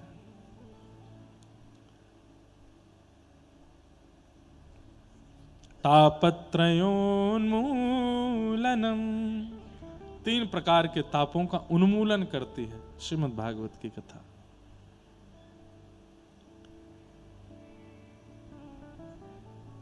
श्रीमद्भागवते महामुनिकृते किंबा परैर्षितमनुपेयम परैरीश्वरः सद्यो हृद्यवरुध्यते त्रिकृतभिः शुश्रूषुभिस्तत्क्षणात्। श्रीमद्भागवते महामुनि कृते किंबा परैरीश्वर। भागवत जी को छोड़ के हम किसी और को कैसे सुन सकते हैं? बोले क्यों? सद्यो हृदय वरुध्यते त्रिकृतभिः शुश्रूषुभिस्तत्क्षणात्। जिनके श्रवण की इच्छा मात्र से चित्त में हरि प्रकट हो जाते हैं, ऐसी भागवत की मंगलमयी कथा है। इस वक्त यहां बैठे हर व्यक्ति के चित्त में ठाकुर जी हैं। हाँ, उसके में नहीं है जो यूं सोच रहा हो 10 मिनट बाद मैं उठ के चला जाऊंगा जो यूं सोच रहा हो कि नहीं कथा पूरी सुननी है, बैठना है। अरे ये कथा विश्राम नहीं हो, महाराज जी विश्राम नहीं कर दें, 6:30 बजे यूं नहीं बोल दें कि अब आरती होगी, ऐसा नहीं कह दें, अभी हमें सुनना है। ये भावनाएं जिनके चित्त में प्रकट होती हैं, उनके चित्त में ठाकुर जी बैठे हैं। सद्यो हृदय वरुद्य कृत त्रिकृत भी शुश्रूषुभिस्तत्क्षणात्। कथा आप नहीं सुनते हैं, सत्संग के प्रति रुचि भी ठाकुर जी चित्त में बैठवा के आपकी करवाते हैं। क्यों? क्योंकि ठाकुर जी चाहते होंगे तो ही बैठना होगा। किसी को ठाकुर जी चाहते हैं कि ये ना सुधरे, ये बिगड़ा ही रहे, तो उसका चित्त पवित्र होगा ही नहीं, वो सुन नहीं पाएगा, वो जाएगा। पर जिसके प्रति ठाकुर जी की भावना होगी कि नहीं ये पवित्र हो, इसका मन बुद्धि चित्त पवित्र हो, वो बैठेगा कथा में। सद्यो हृदय वरुध्यते त्रिकृतभिः शुश्रूषुभिस्तत्क्षणात्। जिस कथा को सुनने की इच्छा मात्र से हरि चित्त में आ जाते हैं, ऐसी भागवत की कथा। निगम कल्प तरोर गलितम फलम सुख मुखादमृतद्रव संयुतम पिबत भागवतम रसमालयम मुहुर्हो रसिका भुवि भावुका। निगम कल्प तरोर गलितम फलम। भागवत क्या है? फल है। किसका फल है? वेद रूपी कल्प वृक्ष का फल है। 4 वेद हैं, उन चारों वेदों का ही एक वृक्ष है जिसे कल्प वृक्ष कहते हैं। कल्प वृक्ष का मतलब क्या? जिसके नीचे बैठ के जो कल्पना करो वो मिल जाता है, उसे कल्प वृक्ष कहते हैं। स्वर्ग में है कल्प वृक्ष, उसके नीचे बैठ के सोचो मुझे दही खानी है तो तुरंत दही आ जाएगी। उसके नीचे बैठ करके सोचो मुझे ये वाली सवारी मिल जाए तो वो सवारी मिल जाएगी, ये वाले कपड़े मिल जाए वो मिल जाएगा। जो कल्पना करोगे वो प्राप्त होता है। कहते हैं कि एक बार कोई व्यक्ति गया और उसने जाकर के कल्प वृक्ष के नीचे बैठ करके विचार किया, बहुत तेज भूख लगी है, 56 भोग प्रकट हो जाए। तो 56 भोग प्रकट हो गए। 56 भोग देख करके उसके चित्त में आया, इतना भोग कहीं ऐसा ना हो खाते खाते मेरा पेट भर जाए। मेरा पेट ही नहीं भरे, मैं खाता रहूं। वो खाता गया, उसका पेट ही नहीं भरे। थोड़ी देर बाद उसके मन में आया, खुद उठ करके लेना पड़ता है, परोसने वाले सुंदर सुंदर युवतियां आ जाएं। तो खूब सारी युवती आ गई। खूब खाते खाते अब जो सोचते जाओगे सब होता रहेगा वहां। तो सोचते सोचते उसके मन में अचानक से सोच आई, मैं इतना खा रहा हूं कहीं देवता मुझे पीटे नहीं। इतने में ही देवता प्रकट हो गए, अपने डंडा ले लेकर उसको पीटने लगे। कल्प वृक्ष वहां तो जो सोचोगे वो आएगा। भगवान की बहुत बड़ी कृपा है कि कल्प वृक्ष पृथ्वी पे नहीं है। हमारी कल्पना में तो कुछ भी आ जाता है। आप लोग कभी, अच्छा मैं आपको क्या बता रहा हूं, आप सब जानते हो, कभी आपस में 5-6 लोग बैठ करके एक दूसरे के भाव साझा करो, अपने अपने भाव बताओ। भाई ऐसे बोल के करोगे तो वो तो सदे हुए भाव देगा। ऐसे ही जब मित्रों के साथ जाते हो तो कभी कभी 1-2 मित्र ऐसे होते हैं, उनकी सोच ऐसी होती है कि वहां कोई जा ही नहीं सकता। हम एक बार बद्रीनाथ जा रहे थे तो हमारे एक भैया हैं, तो रास्ते में बात चलती जा रही थी कि भाई बहुत लैंडस्लाइड होता है यहाँ पे, इतने पहाड़ गिरते हैं, खिसकते हैं, क्योंकि उत्तराखंड के जो पहाड़ हैं वो मिट्टी के पहाड़ हैं ज्यादातर। तो जरा सी वर्षा होती है तो लैंडस्लाइड हो जाता है। तो ऐसी सब चर्चा कर रहे थे 5-6 लोग बुद्धिमान। सरकार कभी कुछ विचार नहीं कर सकती कि लैंडस्लाइड ही नहीं हो, कभी गंगोत्री यमुनोत्री बद्रीनाथ के मार्ग में कभी लैंडस्लाइड ना हो। सोचते जा रहे थे, तभी हमारे एक भैया बोले एक काम हो सकता है। मैंने क्या?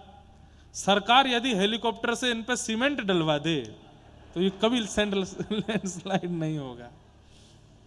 हमने कि चरण कहाँ हैं तुम्हारे?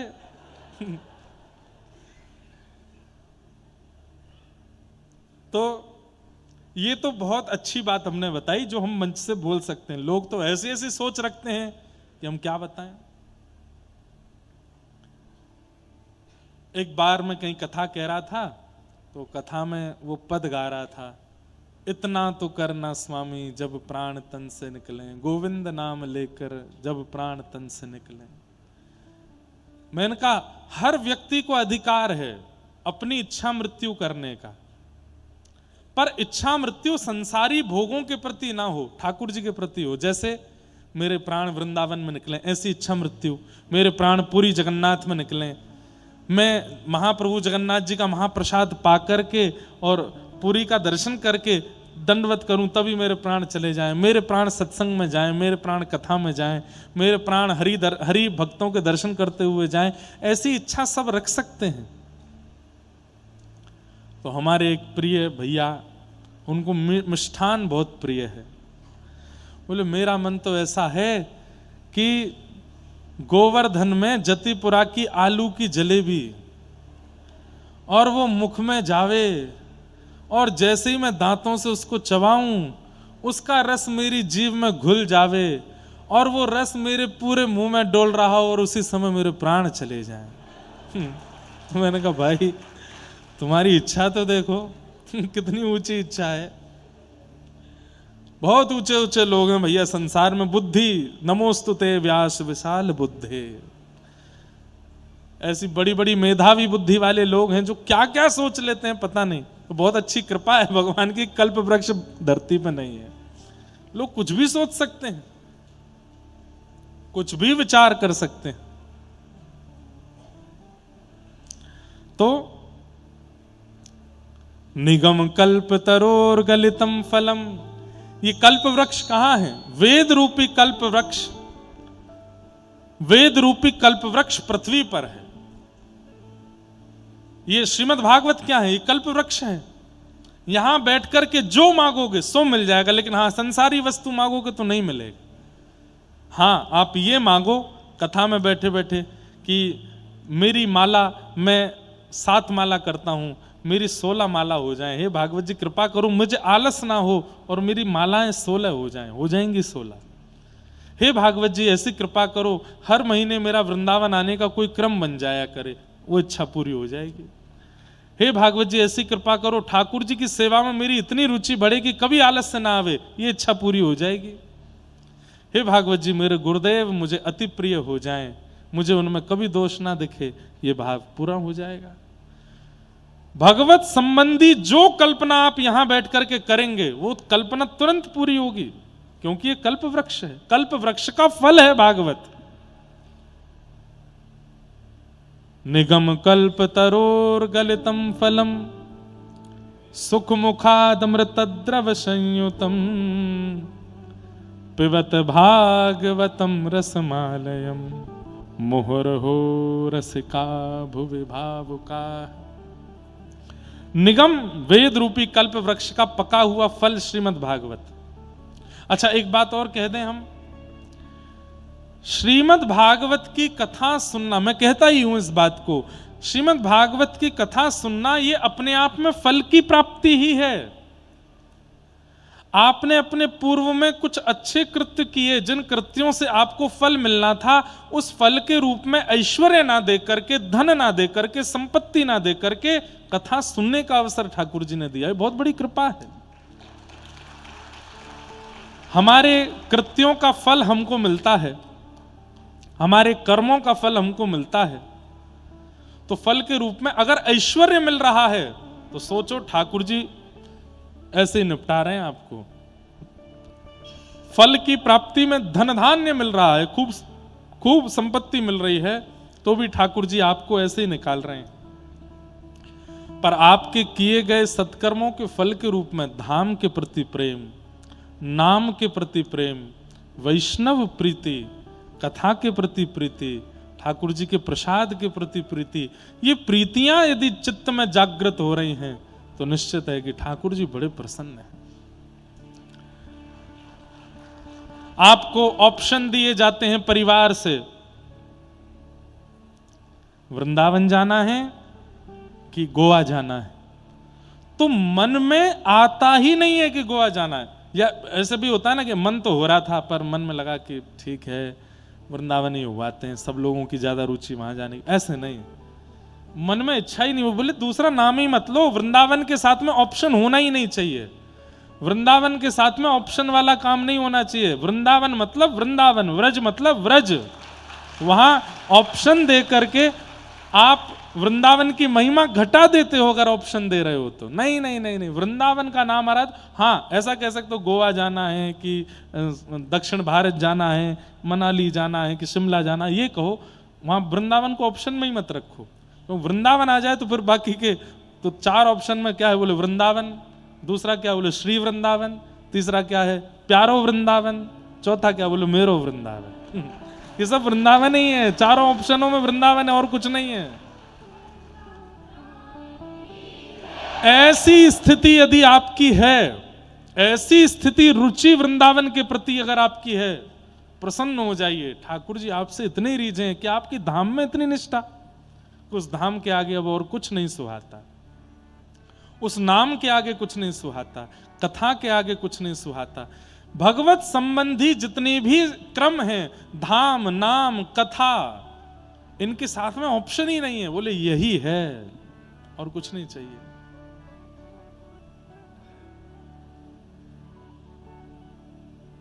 निगम कल्प तरोर गलितम फलम सुख मुखादमृत द्रव संयुतम। वेद रूपी कल्प वृक्ष का पका हुआ फल है श्रीमद् भागवत, और सुखदेव जी के मुख लग जाने से ये भागवत जी अमृत तुल्य हो गई हैं। फल में तोता मुंह लगा दे तो फल मीठा हो जाता है, पर यदि फल पहले से ही मीठा हो और फिर कोई सुखदेव जी के समान कोटि का अपना मुख लगा दे तो वो फल अमृत बन जाता है। श्रीमद् भागवत जी पहले से ही मीठी हैं। इतनी सुंदर सुंदर लीला, ऐसी सुंदर सुंदर कथा, इतनी सुंदर सुंदर ठाकुर जी के अनुभव श्रीमद् भागवत जी में। वो खट्टी हो सकती हैं, कड़वी हो सकती हैं, भागवत जी तो मीठी हैं। और कैसा फल है पता है, श्रीमद् भागवत एकमात्र ऐसा फल है जिसमें ना छिलका है ना गुठली।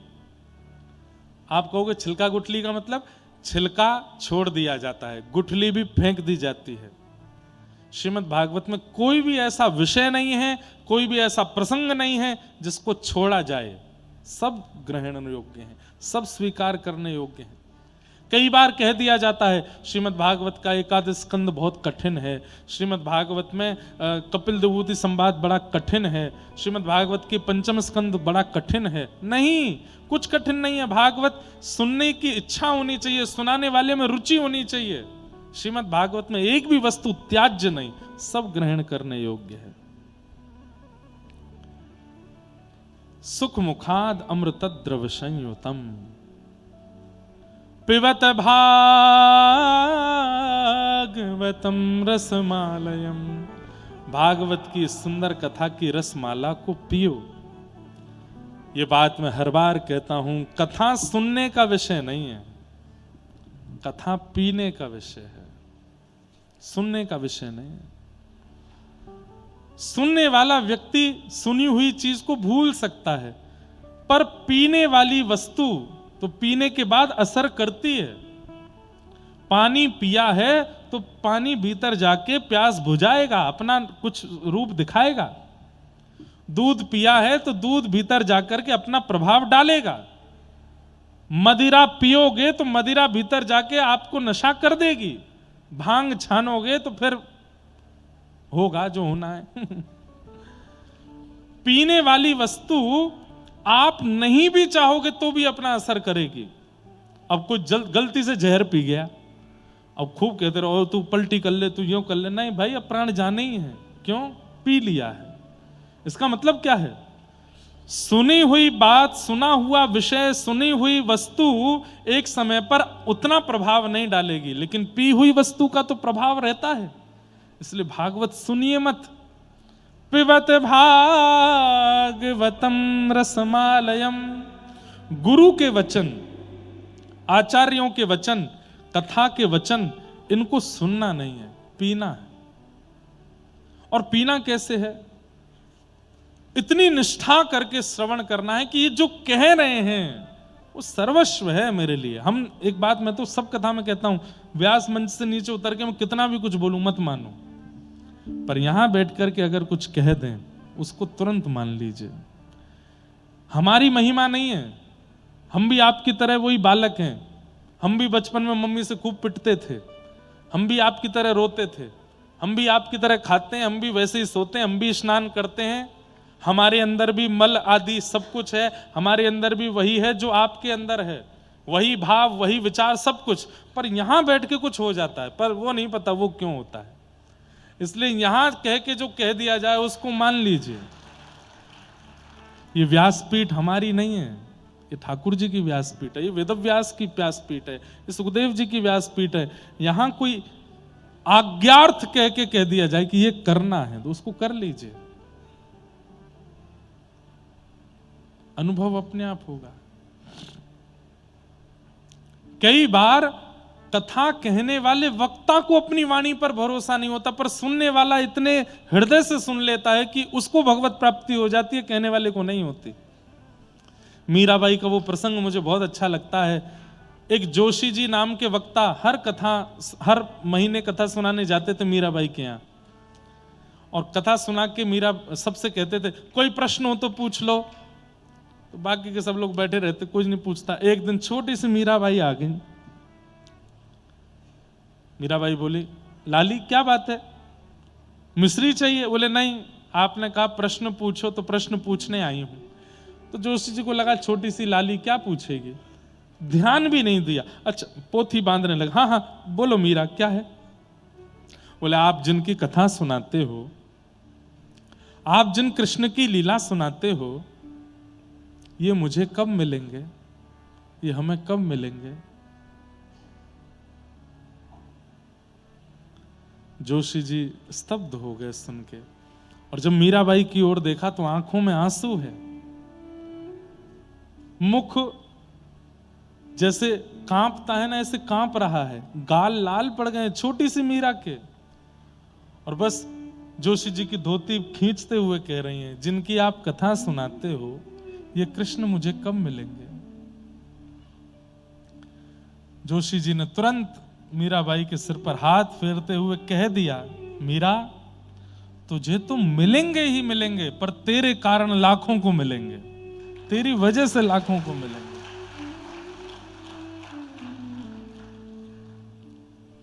इतने अच्छे अच्छे सुंदर पद हैं मीराबाई के, मेरी स्मृति में जब आ जाते हैं तो मुझे लगता है मैं कैसे इनको छोड़ दूं, कैसे ना गाऊं। तो पिबत भागवतम, भागवत को पियो। और ये जो व्याकुलता चित्त में आती है, कल कोई आए मेरे पास, वो आके मुझसे शिकायत कर रहे थे। मैंने क्या बात है? बोले महाराज जी बहुत परेशानी होती है। मैंने क्यों? बहुत याद आती है वृंदावन की, बहुत याद आती है कथा की, बहुत याद आती है ठाकुर जी की, गिरिराज जी की, इतनी याद आती है कि रो रो के नींद नहीं आती रात में, कई बार तो इतने परेशान हो जाते हैं, क्या करें? मैंने कहा तो इसमें इसकी शिकायत क्यों? मैंने कम से कम आड़े टेढ़े मेढ़े लोगों की याद तो नहीं आ रही, ठाकुर जी की तो याद आ रही है, दुनिया भर के विषयी स्थानों की तो याद नहीं आ रही, वृंदावन की तो याद आ रही है, दुनिया के स्वार्थी जीवों के लिए तो आंसू नहीं निकल रहे ना, ठाकुर जी के लिए आंसू निकल रहे, तो अच्छी बात।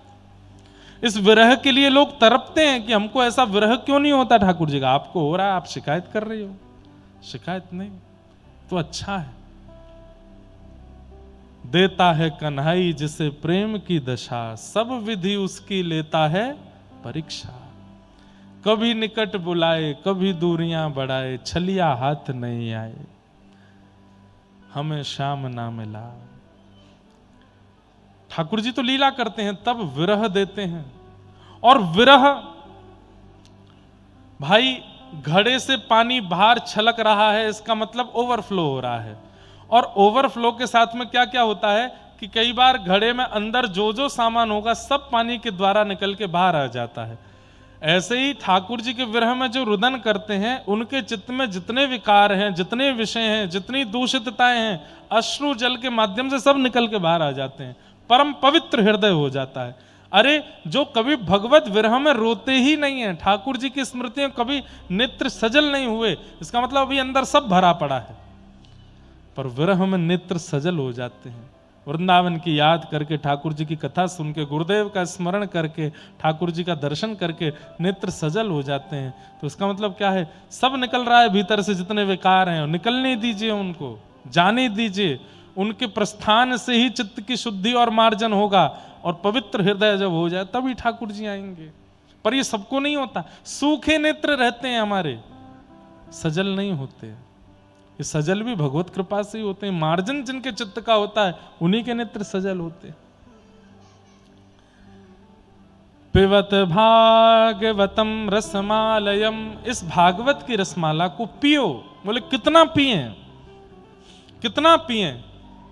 कोई अवधि बता दीजिए। आप तो कथा ही करते रहते हो, कभी यहां कभी वहां कभी वहां, कितनी पिए? बोले मोहर हो रसिका भूवि भावुका।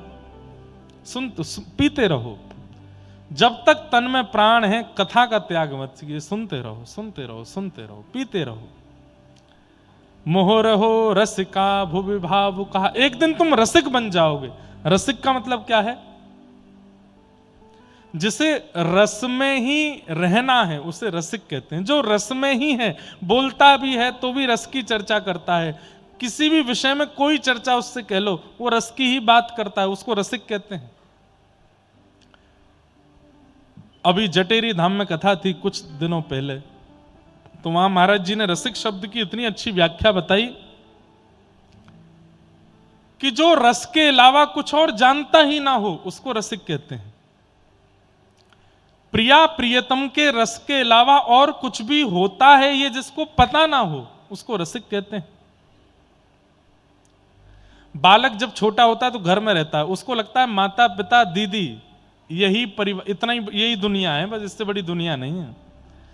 लेकिन जैसे जैसे वो बालक बड़ा होता जाता है, खिड़की से बाहर देखता है, ट्यूशन पढ़ने जाता है, स्कूल जाता है, पता चलता है अरे नहीं दुनिया तो बहुत बड़ी है। फिर उसे लगता है गांव जो है ये दुनिया है।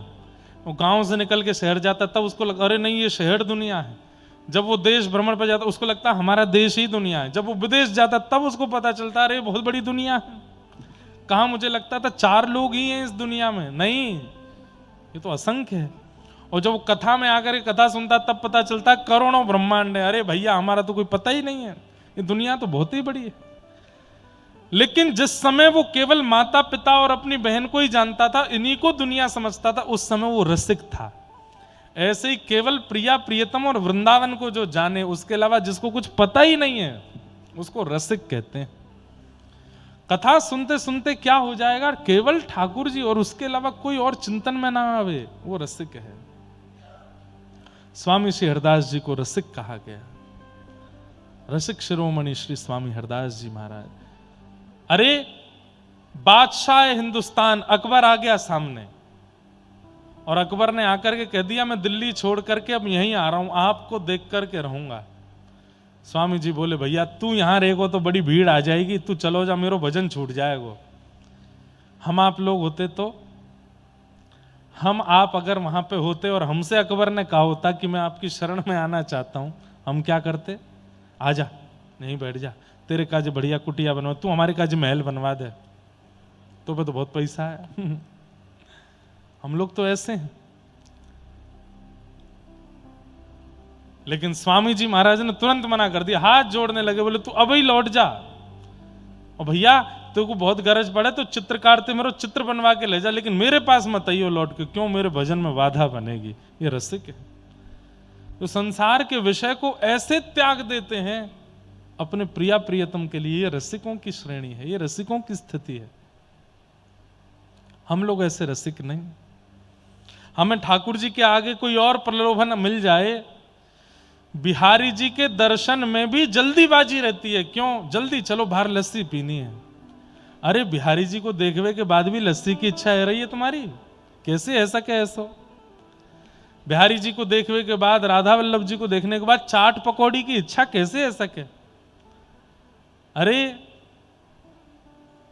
हमारी ब्रज की गोपियां गाती हैं, खा जाऊं तेरो गाल बड़ो मीठो, खा जाऊं तेरो। लाला को देख करके सखियां कह रही हैं, लाला इतने गोल मटोल गुलाबी से गाल है, मन कर रो खा जाऊं इनको।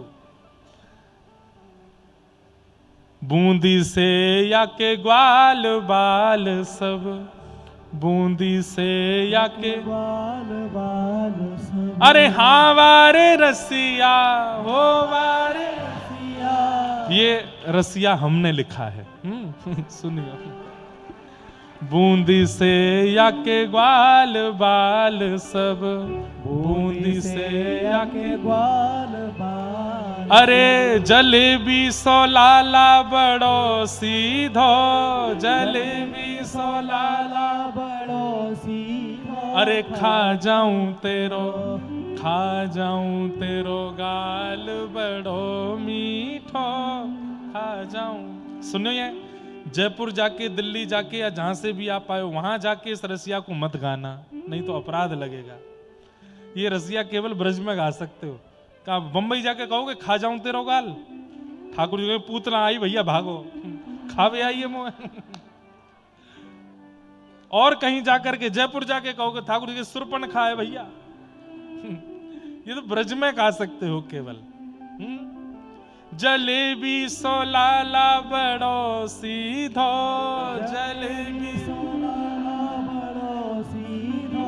अरे खा जाऊं तेरो, खा जाऊं तेरो गाल बड़ो मीठो, खा जाऊं तेरो, ओ खा जाऊं तेरो गाल बड़ो मीठो, खा और तेरो। ठाकुर जी के नेत्र कैसे हैं? तो नेत्रों को देख करके गोपियां कह रही हैं, गुंजिया से या के नैन विराजे, गुंजिया से या के नैन विराजे। होली आ रही है, गुंजिया खाते हैं हमारे व्रज में। गुंजिया की आकृति देखो बिल्कुल नेत्रों जैसी रहती है ठाकुर जी की। तो गुंजिया से या के नैन विराजे, गुंजिया से या के नैन विराजे। अरे हाँ हाँ वारे रसिया, हमारे रसिया। अरे होरी के रसिया, हमारे रसिया। गुंजिया से या के नैन विराजे, गुंजिया से या के नैन विराजे। अरे लड़ुआ सो लाला बड़ो मीठो, लड़ुआ सो लाला बड़ो मीठो, लाला। जो इतना छोटा हो उसको कहते हैं लड्डू, और जो इतनो बड़ो बड़ो गोल मटोल हो वाको कहें लड़ुआ। लड़ुआ सो लाला बड़ो मीठो, लड़ुआ सो लाला बड़ो मीठो। अरे खा जाऊं तेरो, खा जाऊं तेरो गाल बड़ो मीठो, खा जाऊं तेरो, ओ खा जाऊं तेरो गाल बड़ो मीठो, खा जाऊं तेरो। हाँ मेरे मन में रस को घोले, मेरे मन में रस को घोले। हाँ मेरे मन, जैसे मिष्ठान देख के जीभ में पानी आता है, ऐसे ठाकुर जी को देख के हृदय में पानी आता है, नेत्रों में पानी आता है। मेरे मन में रस को घोले, मेरे मन में रस को घोले। अरे हाँ हाँ वारे रसिया, हमारे रसिया। अरे हाँ प्यारे रसिया, प्यारे रसिया।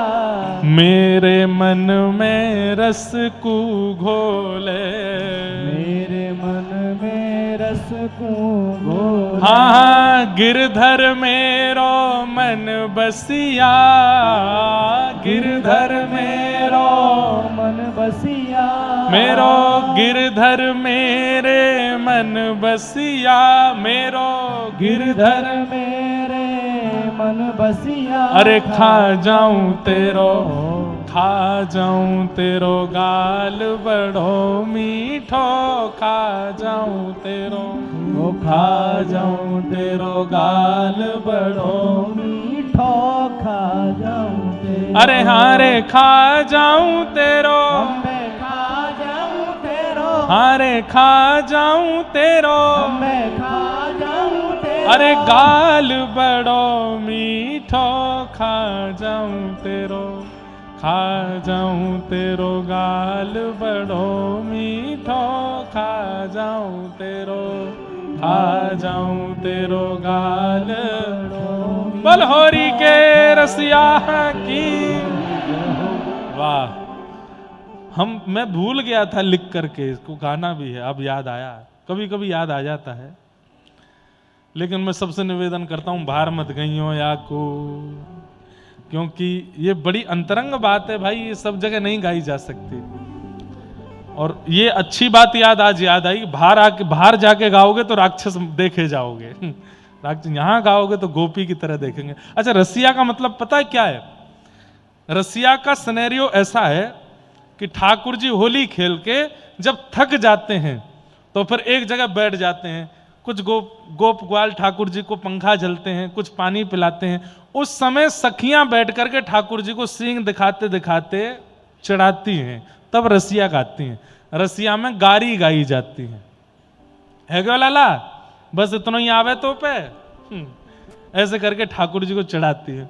फिर ठाकुर जी उठ के खड़े होते हैं, फिर होरी खेलते हैं, नेकाद एकाद गोपी को पकड़ करके, ग्वालान को पकड़ करके नेक चपेट दें, फिर जब वो हार के बैठ जाए तब ठाकुर जी गावे, और ठाकुर जी गा के उनको बस है क्यों।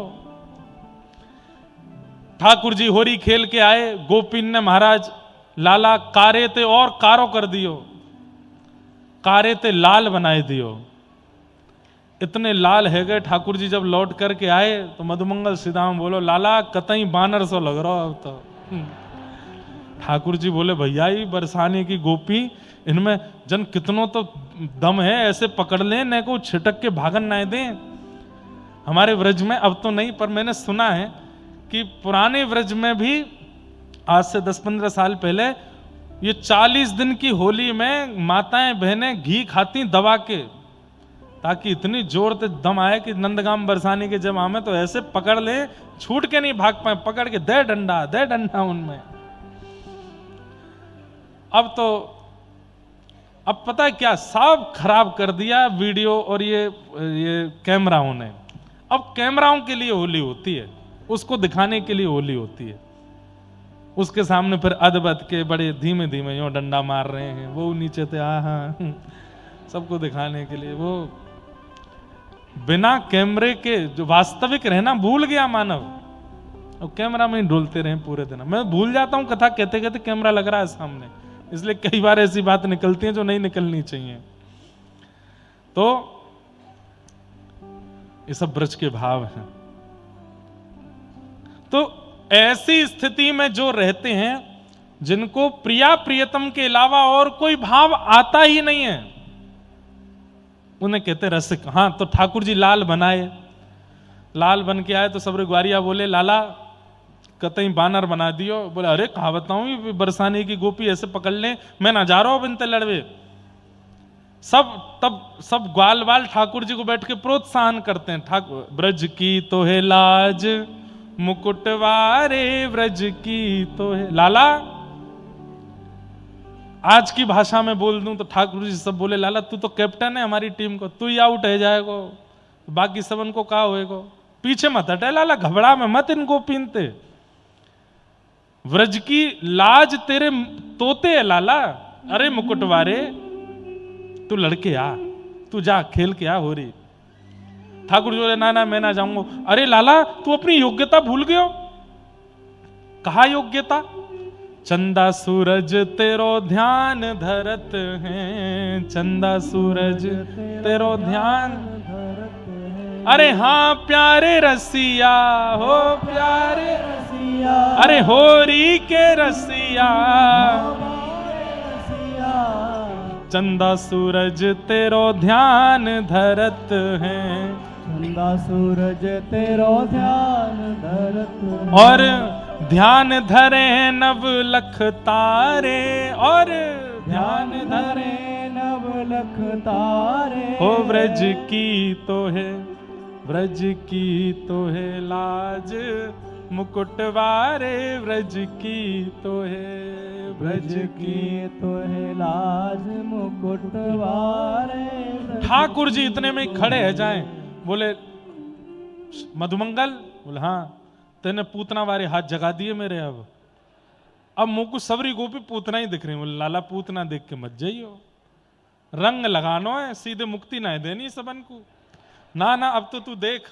ठाकुर जी फिर से गए और जैसे ही महाराज होरी खेल के आए सो गोपी ने पकड़ के ठाकुर जी नारी बनाए दिए। लौट के जब आए तो नथनी पहन करके ठाकुर जी, अरे घोरी के बड़े सुख हैं महाराज, कहां तक कहें, उनका भाव इतना अद्भुत है। रसिया को नार बनाओ री रसिया, बिंदी भाल नयन में कजरा, बिंदी भाल। ये कैसे हुआ? ग्वाल बाल सब ठाकुर जी को भर भर के ले गए बरसाने। और लाला तू चिंता मत करे, वहां गोपी थे तो मैं निपट लूंगा, वहां गोपी थे मैं निपट लूंगा। और वहां जाके जैसी गोपी दिखी सबरे भाज गए, अकेले ठाकुर जी रह गए। सो सब गोपी ने मिलकर ठाकुर जी पकड़े। कटी लहंगा और माल कंचु की, कटी लहंगा गल माल कंचु की, होया है नथ बेसर पहराओ रिया है नथ बेसर पहराओ री। हो रसिया को नार बनाओ री, रसिया को। ठाकुर जी लाली बन गए। ठाकुर जी हाथ जोड़ रहे हैं। हा खाऊं पड़ूं तोरे पैया, हा खाऊं पड़ूं तोरे। ठाकुर जी हाथ जोड़ रहे हैं। एक सखी ने कह दी हमारी किशोरी जी के चरणन में सिर रख के प्रणाम करो तब छोड़ेंगे। ठाकुर जी बोले किशोरी जी, बरसाने की छोटी सी लाली ते लेके समन के पाम पड़ूंगा, मुझे छोड़ दो भैया, तुम्हारे हाथ जोड़ूंगा। हा खाऊं पड़ूं तोरी पैया, हा खाऊं पड़ूं तोरे पैया। लेकिन गोपी नहीं मानी। किशोरी जी को प्रणाम कर लियो, सब गोपियों को प्रणाम कर लियो। बोले अब तो लहंगा उतार दो, अब तो ये नाक में से बेसर निकाल दो, अब तो मुंह ठीक कर दो। तब सखियां बोली अभी आनंद नहीं आयो। बोले लाला बंसी दे, अपनी बंसी ले ली और एक गोपी लगी हुआ है तोड़वे। ठाकुर जी बोले बंसी मत तोड़ियो, चाहे जो चाहो वो करवा लो। तो सखी बोली फिर हमारा एक काम करना पड़ेगा। बोले कहा घूंघट कर लो और घूंघट करके नंदगाम चलो हमारे साथ। ठाकुर जी बोले ये क्या बात है, बरसाने में इतनी मेरी खिल्ली उड़ाए तो लई। बोले परदेश में जाए करके तो अपमान भी व्यक्ति सह ले, अपने घर में अपमान ना सह पाए। घूंघट करके चलो और सुनो, ज्यादा समझदारी नहीं, कुछ बोलोगे नहीं, चुपचाप चलो।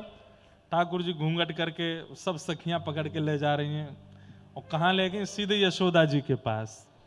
छोटी सी गोपी यशोदा मैया बोली अरे अरे अरे सबरी बरसाने की कैसे है? मैया हमारे बरसाने की एक छोटी गोपी को ब्याह पक्को भयो है तो हमने आपको मुंह दिखावे करवावे लाई है।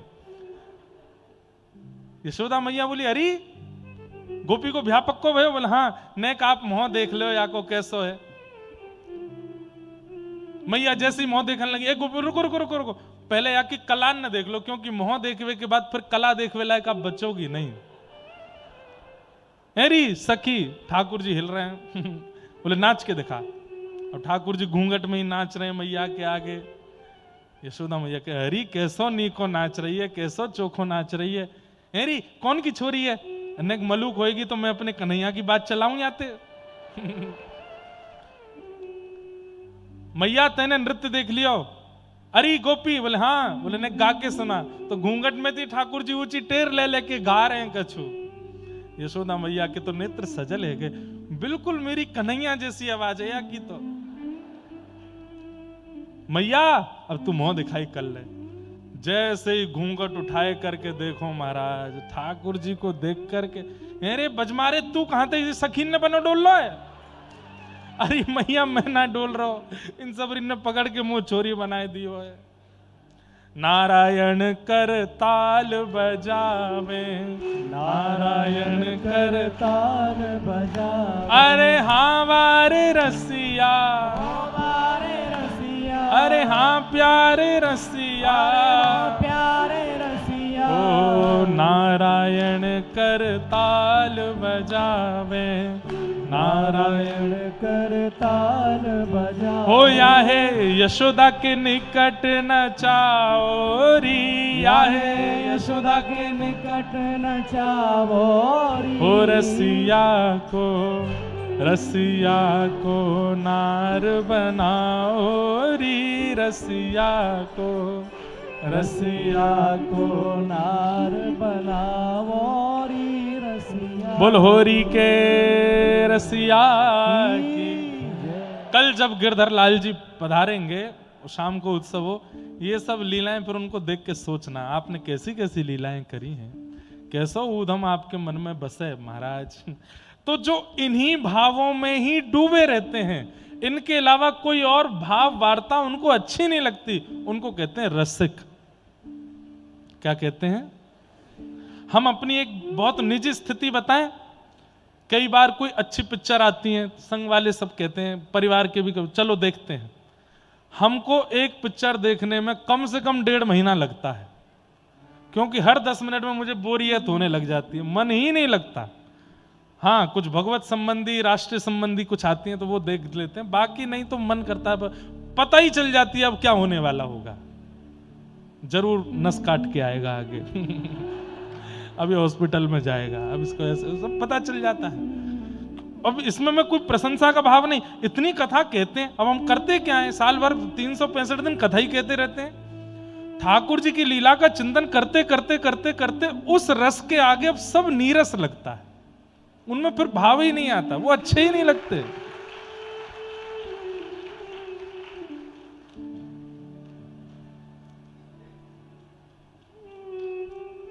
लोग बागों ने हमारे ब्याह के बारे में बहुत कुछ बनाया भाव, ये भी कहे बताओ महाराज जी खुद कथा में कह रहे थे ब्याह में मन ये वैराग्य यो, खुद ब्याह कर रहे हैं, भाई गृहस्थी हम तो ब्याह करेंगे। लेकिन हम अपने हृदय की बात बताएं, हमको बस ये लग रहा था कब पूरा हो, कब घर जाऊं मन नहीं लग रहा है। ठीक है, परिवार का एक क्रम है तो सब करते ही हैं, पर ठाकुर जी का ब्याह देखने का मन था, और वो ब्याह जब देखा बरसाने में तो अपना ब्याह फीका लगा। नहीं, ब्याह तो ये है, ब्याहुला तो ऐसा है। जो बच्चे यहां बैठे हैं, जो लोग यहां बैठे हैं, जो ठाकुर जी के ब्याहुला में थे, जिस दिन ठाकुर जी की बारात आई थी, आप लोग विश्वास नहीं मानेंगे, सुबह 8 बजे से लोग बारात की तैयारी में खड़े थे, रात्रि में 8 बजे ठाकुर जी की बारात स्थान पर पहुंची, और उसके बाद में उत्सव चलता रहा, और उत्सव पूरा हुआ रात्रि 1 या 2 बजे तक। लोग बाग उतनी संख्या में सब बैठे रहे, और आश्चर्य की बात, उस दिन निर्जला एकादशी थी, कई लोग निर्जला थे, एकादशी करके बैठे थे, एक अन्न का टूक भी नहीं पाया था, और उनके उत्साह की स्थिति देखो, उनका नृत्य देखो, जब नचा दो नाच रहे हैं, गा रहे हैं, उछल रहे हैं, उत्सव मना रहे हैं। क्यों? ठाकुर जी के संबंध में जब व्यक्ति आ जाता है ना, फिर उसको व्यवहार विचारों में बहुत रुचि नहीं होती, उसको फिर बस लगता है कि इन्हीं के राजी के लिए सब क्रिया हो, सब भाव हो, इनकी लीला चलती रहे, वो दिखता रहे, उसके अलावा और कुछ इतना प्रिय नहीं लगेगा। तो उसे कहते हैं रसिक, जिसके चित्त में रास रासेश्वर नंद नंदन श्री प्रिया जी के अलावा और कोई भाव रुचिकर ना लगता हो, उसी को कहते हैं रसिक। रसिक तो श्रीमद् भागवत क्या करती हैं? रसिक बनाती हैं। मोहर हो रसिका भुवि भाव का, सुनते रहो इस कथा वार्ता को, इस भावना को। कब तक सुनते रहो? बोले रसिक बन जाओगे तब भी सुनते रहो, भावुक बनोगे पहले। अभी आप लोग भावुक हो, अभी रसिक नहीं हो, अभी कथा सुनते सुनते भावुक हो, और एक दिन होगा कि आप रसिक बन जाओगे। रसिक मतलब फिर और कुछ सुहाएगा ही नहीं। कहां तक स्थिति पहुंचेगी पता है? अगर किसी व्यक्ति ने आपको दूध पिलाया तो दूध की एक घूंट मुख में लेते ही आपको पता चल जाएगा कि इसका भोग लगा है कि नहीं। यह रसिक स्थिति होती है। आप तुरंत बोलोगे इसका भोग लगा था, भोग तो नहीं लगा है। ये कैसे पता चल सकता है? जैसे चीनी का सेवन करने वाला व्यक्ति, उसको पता होता है कि मीठा है कि नहीं है, पर जिस व्यक्ति ने कभी मिष्ठान ना लिया हो, कभी नमक ना लिया हो, 25, 26, 20 साल निकाल दिए हों, उसको चीनी और नमक इसका भान होता है, पर बहुत विचित्र होता है, अच्छा नहीं होता। पर जब व्यक्ति कथा सुनते सुनते सुनते सुनते रसिक हो जाता है, तो उसको भान होता है कि चीनी कैसी है, कितनी है, मिष्ठान कैसा है, उसको प्रसाद का पता चल जाता है। वो मुख से लगाते ही उसको अनुभव हो जाएगा कि इसका भोग लगा है कि नहीं। व्यक्ति का स्पर्श करते ही पता चल जाएगा कि भक्त है कि नहीं। स्थान पर जाते ही पता चल जाएगा कि यहां पर कोई देव स्थान है कि नहीं। ऐसी स्थिति हो जाती है, वो रसिक हो जाता है। रसिका भुवि भावुका। पता नहीं आपको पता है कि नहीं, पर नशा करने वाले लोग होते हैं ना, उन लोगों को पता नहीं कैसे दूसरा नशा करने वाला मिल जाता है अपने आप। वो कहीं भी सभा में बैठे होंगे, हजारों की तादाद में उनकी नजर किसी से भिड़ती है, वो देखते ही समझ जाते हैं ये वही वाला करता है जो मैं करता हूं। और वो आपस में एक दूसरे का नाम नहीं जाते, जाके केवल पूछते कहां, बोलो वहां। कैसे पता? भाई हम भक्तों को पीछे छोड़ रहे हैं ये सब लोग। हम लोगों को क्यों नहीं पता चलता कि कौन भक्त है, कौन अभक्त है, कौन श्रेष्ठ है, कौन अश्रेष्ठ है, कौन भोग है, कौन भोग नहीं लगा है। सब भाव इसलिए नहीं पता चल रहे क्योंकि अभी स्थिति वैसी बनी नहीं, हम रसिक बने नहीं है। रसिकों की श्रेणी में प्रवेश करना है। प्रिया प्रियतम, बस यही हमारा जीवन धन है और कुछ हमें नहीं चाहिए, ऐसी भावना है। तो